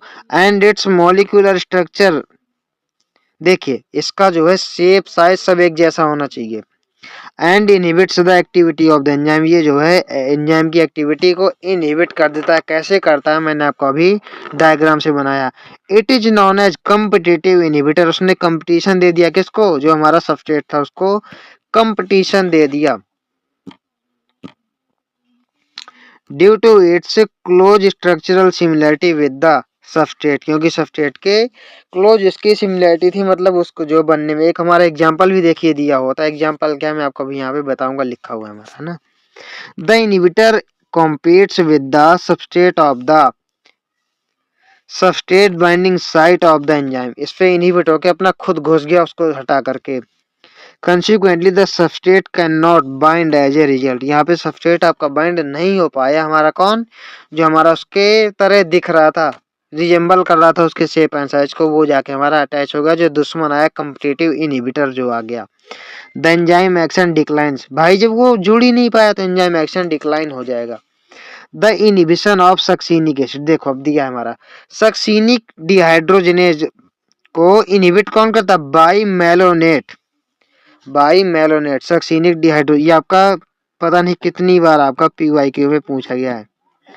Succinate by malonate, by malonate, यहाँ पे मेलोनेट इसको आ जाता है और इसका मतलब क्या होता है, इनहिबिट कर देता है ना। Inhibition of succinic dehydrogenase by malonate which closely resemble the substrate। जो आपका closely resemble करता है substrate सक्सीनेट को। कौन, मेलोनेट का जो स्ट्रक्चर है वो सक्सीनेट के सिमिलर हो रहा है, तो उसको क्या करेगा, रिजेंबल करता है, तो ये इनहिबिट कर देता है इसकी कैपेसिटी को। Such competitive inhibitors are often used to control of bacterial pathogens. ऐसे हम कॉम्पिटिटिव इनहिबिटर्स का करेक्ट यूज भी कर सकते हैं पैथोजेंस को रोक के, क्योंकि हम उनकी जगह इनको घुसा देंगे, ठीक है, उनकी जगह इनका यूज हम लोग कर लेंगे। यहाँ पे क्या देखिए, अब देखो यहाँ पे हमारे एंजाइम्स कुछ टाइप हमारे दिए हुए हैं। जैसे देखो आपको देख, classification and nomenclature of enzymes. तो आपके एंजाइम्स कितने 1000 टाइप्स ऑफ हो सकते हैं, बहुत सारे तरीके के हमारे होते हैं, हजारों तरह के। thousands of enzymes have been discovered, isolated and studied, ठीक है। मोस्ट ऑफ द एंजाइम्स हमारे क्या होते हैं, classified into groups based on the type of reaction they catalyse. ये किस टाइप के रिएक्शन करते हैं इसके बेस पर ये मोस्टली डिवाइड होते हैं, है ना। देखो यहाँ पे हमारे 6 क्लासेस दी हुई हैं। Enzymes are divided into 6 classes. Each class आपकी 4 to 13 सब क्लासेज में डिवाइड हो जाती है ना। यहाँ पे उनके नेम्ड अकॉर्डिंगली बाय ये 4 डिजिट नंबर, इनके 4 डिजिट नंबर के अकॉर्डिंग यहाँ पे हो जाता है। बस हमको यहाँ पे ध्यान क्या देना है कि आपके एंजाइम 6 क्लासेज में डिवाइड है, ईच क्लास हमारी 4 to 13 न्यू क्लासेज में डिवाइड है। देखो जैसे आपका ऑक्सीडो रिडक्टेज आपका आ गया, या डिहाइड्रोजिनेस, ये आपका क्या करवाता, ऑक्सीडो रिडक्टेज, यानी ऑक्सीडेशन भी करवाएगा और रिडक्शन भी करवाएगा। देखो enzymes which catalyse the oxy reduction, यानी oxido reduction between two substrate. देखो जैसे यहाँ पे एस क्या है, रिड्यूस्ड है, ये आपका एस डैश ऑक्सीडाइज्ड है। यहाँ पे देखें हम कि एस हमारा ऑक्सीडाइज्ड हो गया, एस डैश हमारा रिड्यूस्ड हो गया। क्यों, इसने ऑक्सीडेशन करवा दिया, रिडक्शन भी करवा दिया। इसका करवा दिया क्या, ये रिड्यूस्ड था पहले, यहाँ पे ये ऑक्सीडाइज्ड हो गया, ये हमारा ऑक्सीडाइज्ड था, हमारा रिड्यूस्ड हो गया। देखिए इसको याद करना आपको तो बता दूंगा अभी। देखो पहले फिर होता है हमारा ट्रांसफरेजेज। ट्रांसफरेजेज का काम क्या होता है, enzymes catalysing the transfer of groups, ये ग्रुप का ट्रांसफर करवाता है, ठीक है, अदर देन हाइड्रोजन, लेकिन ग्रुप आपके अदर देन हाइड्रोजन आपके होने चाहिए, ठीक है, between pair of substrate S and S dash. देखो पहले यहाँ पे आपका क्या था, ये आपका एक ग्रुप लगा हुआ है एस के साथ, फिर इसको क्या करेगा, ट्रांसफर करवा देगा, ये आपका एस और अलग कर देगा, ये वाला इस एस को अलग कर देगा और इन दोनों की बाइंडिंग करवा देगा। देखो यहाँ पे इसने ट्रांसफर करवा दिया ग्रुप को इसने ट्रांसफर करवा दिया फ्रॉम वन टू अनदर, लेकिन ये आपका हाइड्रोजन के लिए करेक्ट नहीं है। अदर देन हाइड्रोजन ट्रांसफरेज आपके हाइड्रोजन में काम नहीं करते, है ना। फिर क्या, हाइड्रोलेजेज, ये क्या है, enzymes catalysed hydrolysis of ester, जो हमारा एस्टर का हाइड्रोलिसिस करते हैं वो हमारे हाइड्रोलेजेज कहलाते हैं। ईथर में हमारे काम आते हैं, पेप्टाइड एंड ग्लाइकोसिड, ये सब जब बॉन्ड हमारे बनते हैं तो वहां पे हमारा इनका जब कैटालिसिस करवाते हैं तो हमारे क्या कहलाते हैं, ये हाइड्रोलिसिस कहलाते हैं। जैसे आपका सी बॉन्ड हो गया, ठीक है, सी और हेलाइड बॉन्ड हो गया, यानी कार्बन और हेलाइड बॉन्ड हो गया, और फॉस्फेट और नाइट्रोजन बॉन्ड हो गया हमारा, इनको क्या करते हैं, ये कैटालाइज करवाते हैं, ये आपके हो जाते हैं हाइड्रोलेजेज। लाइजेज आपके क्या है, देखिए ये हमारे पूरा ग्रुप ही उड़ा देते हैं। देखो, enzymes that catalyse removal of groups from substrate by mechanism other than hydrolysis leaving double bonds. ये आपके अदर देन हाइड्रोलिसिस, यानी हाइड्रोलिसिस नहीं करवाते लेकिन ये पूरे ग्रुप से उड़ा देते हैं और क्या करते हैं, डबल बॉन्ड फॉर्मेशन करवा देते हैं। देखिए यहाँ पे एक्स और वाई ग्रुप लगे हैं, दोनों को उड़ा करके अलग कर दिया और यहाँ पे देखिए डबल बॉन्ड का फॉर्मेशन हमारा कर दिया। ये हमारे लाइजेज होते हैं। आइसोमेरेजेज हमारे क्या होते हैं, ये सब चीजें देखिए हमने कहीं कहीं अपने बायो में पढ़ी हुई हैं। जैसे आइसोमेरेज हमारा अभी देखिए प्लांट फिजियोलॉजी में ही काम आएगा। लाइगेजेज हमारा बायोटेक में हम लोग पढ़ते हैं, है ना। includes all enzymes catalyzing interconversion of optical geometric और पोजिशनल आइसोमर्स। यहाँ पे क्या होता है कि इंटर कन्वर्जन करते हैं, ठीक है, यानी आइसोमराइजेशन करते हैं। जैसे मान लो हमने ग्लूकोज 6 फॉस्फेट से हमने ग्लूकोज 6 फॉस्फेट से हमने ग्लूकोज 1,6 फॉस्फेट बना लिया मान लो, है ना। तो यहाँ पे आइसोमराइजेशन करते हैं। फिर हमारा लाइगेजेज, ये तो जोड़ने का काम करते हैं भाई। Enzyme catalyse the linking together of two compound, दो कंपाउंड को जोड़ने में काम करते हैं आपकी। जैसे देखिए क्या क्या दिया है यहाँ पे आपका, CO बॉन्ड हो गया, CS बॉन्ड हो गया, CN बॉन्ड हो गया, PO बॉन्ड हो गया, ठीक है। CC हो गया, CS हो गया, CN हो गया, PO हो गया, लेकिन PN बॉन्ड नहीं है ना, यहाँ पे PN बॉन्ड आपका नहीं है।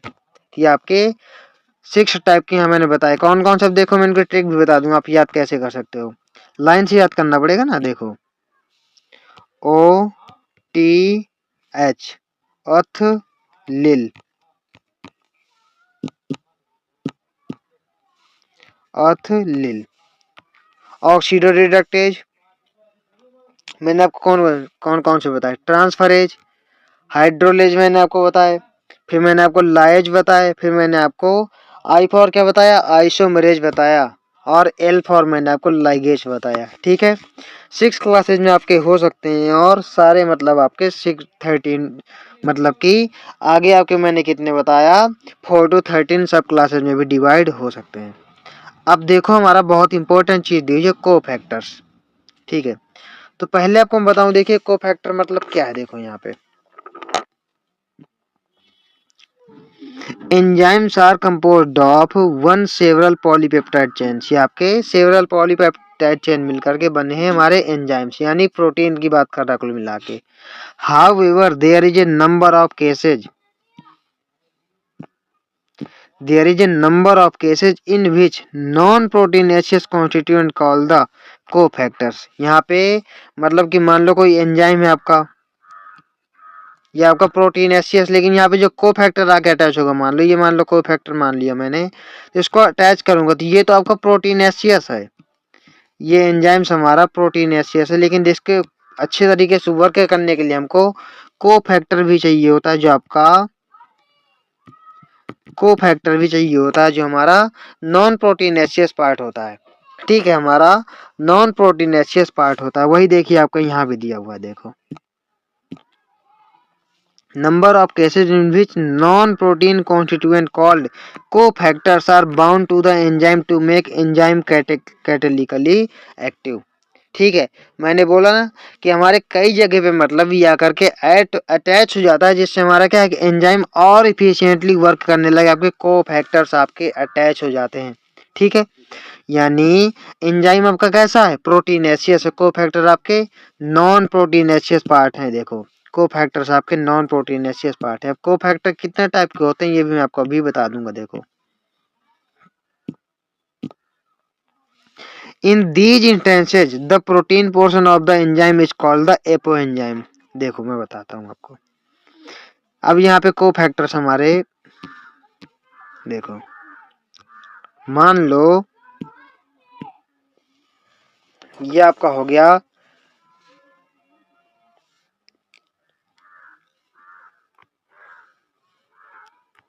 एंजाइम, ये क्या प्रोटीनेशियस पार्ट है, ये आपका हो गया मान लो को, मैं आपको जस्ट समझा रहा हूँ ना, ये हमारा कोफैक्टर हो गया, ये हमारा कोफैक्टर हो गया। तो जो हमारा ये है, ये हमारा नॉन प्रोटीन पार्ट है। कैसा है? नॉन प्रोटीन पार्ट है।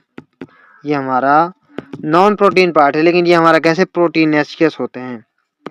तो इनको हम क्या करते हैं कि हम इनको बोल देते हैं, क्या बोलते हैं, एपो एंजाइम। जो हमारे प्रोटीनेशियस पार्ट होता है इनको हम बोल देते हैं, देखो मैं लिख देता हूं यहाँ पे, जो हमारा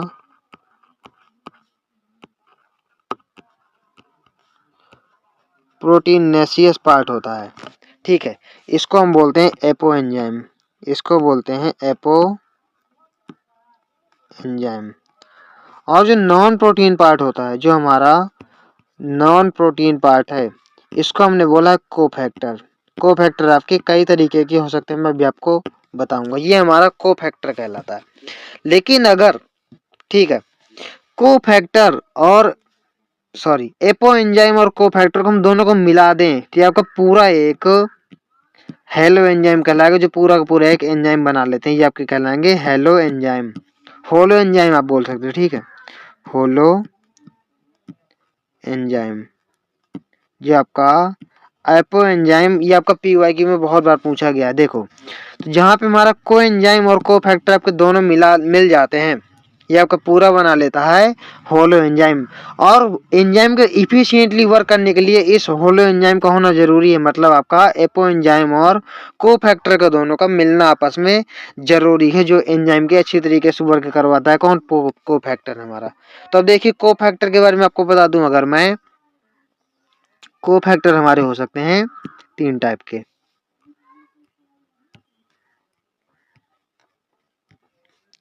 कोफैक्टर हमारे 3 टाइप के, कोफैक्टर हमारे कितने टाइप के हो सकते हैं? 3 टाइप के आपके हो सकते हैं। एक तो हमारे प्रोस्थेटिक ग्रुप हो सकते हैं, देखो, एक हमारे हो सकते हैं प्रोस्थेटिक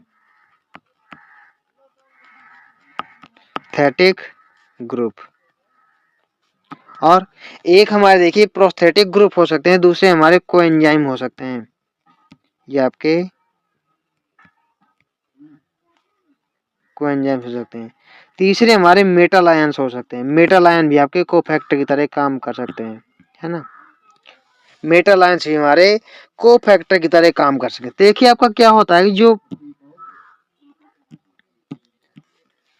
प्रोस्थेटिक ग्रुप होता है, जो हमारा प्रोस्थेटिक ग्रुप होता है, ये हमारा क्या ऑर्गेनिक कंपाउंड होता है।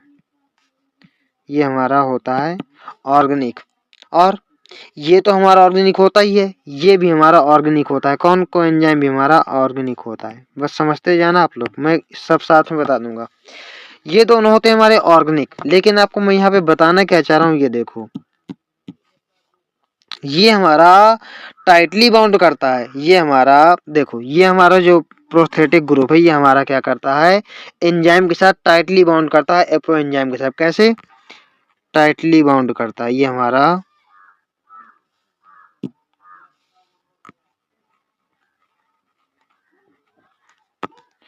टाइटली बाउंड करता है, ठीक है, और ये हमारा लूजली बाउंड करता है। ये हमारा लूजली बाउंड करता है, ठीक है। बस इतना आप लोग याद रखो कि ये टाइटली बाउंड करता है, ये लूजली बाउंड करता है, ठीक है। बाकी आपको मैं बुक से ही बता देता हूँ, आपको समझ में आ जाएगा, ठीक है। तो ये हमारा जब बाउंड करता है, मान लो, तो देखो मैं आपको समझा देता हूँ यहाँ पे कौन कौन से पढ़ा, प्रोस्थेटिक ग्रुप, कोएंजाइम्स, और हमने क्या पढ़ा, prosthetic group, coenzyme, metal ions हमने पढ़ लिए। देखो अब, तो मैंने बताया आपको प्रोस्थेटिक ग्रुप आपका ऑर्गेनिक कंपाउंड होता है, पता है, tightly distinguish from the other factors, other cofactors in that they are tightly bound. ये आपका टाइटली बाउंड होता है वहां पे, ठीक है, टू द एपो एंजाइम, यानी ये एपो एंजाइम से को फैक्टर ये टाइटली बाउंड होता है। फॉर एग्जांपल देखिए, in peroxidase and catalase which catalyse the break down of किसका, हाइड्रोजन पेरोक्साइड का ब्रेक डाउन जब ये करवाता है,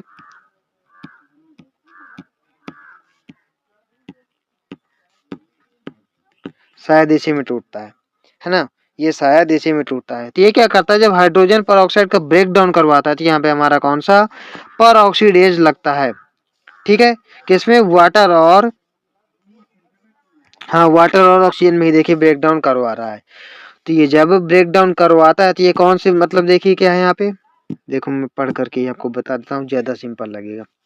for example the peroxidase and catalase which catalyse the break down of, किसका, हाइड्रोजन peroxide का इनटू वाटर एंड ऑक्सीजन, ठीक है, ठीक है। यहाँ पे हमारा आ गया कौन सा, यहाँ पे हमारा प्रोस्थेटिक ग्रुप आ गया आपका, peroxidase आपका देखिए आ गया है ना। फिर क्या है, haem is a prosthetic group and it is a part of active site of the enzyme.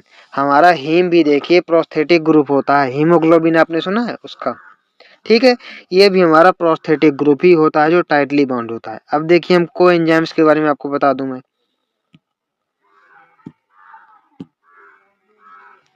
Coenzymes are also organic compound होते हैं, लूजली बॉन्ड होते हैं मैंने बोला, but their association with the apoenzyme is only transient, मतलब ये loosely bond होते हैं आपके, ट्रांजिएंटली बॉन्ड करते हैं, ट्रांजिएंट मतलब थोड़े समय के लिए ही बॉन्ड करते हैं, मैंने आपको बोला ना अभी कि ट्रांजिएंट का मतलब क्या है पहले, usually occurring during the course of catalysis, जो हमारे कैटालिसिस के टाइम में यूज आते हैं। Furthermore coenzyme serve as the cofactors in a number of different enzyme catalysed reactions, coenzymes हमारे बहुत सारे रिएक्शंस में हमारे क्या करते हैं, को फैक्टर हमारे होते हैं, ये तो हमें पता नहीं कि हम को फैक्टर के टाइप पढ़ रहे हैं।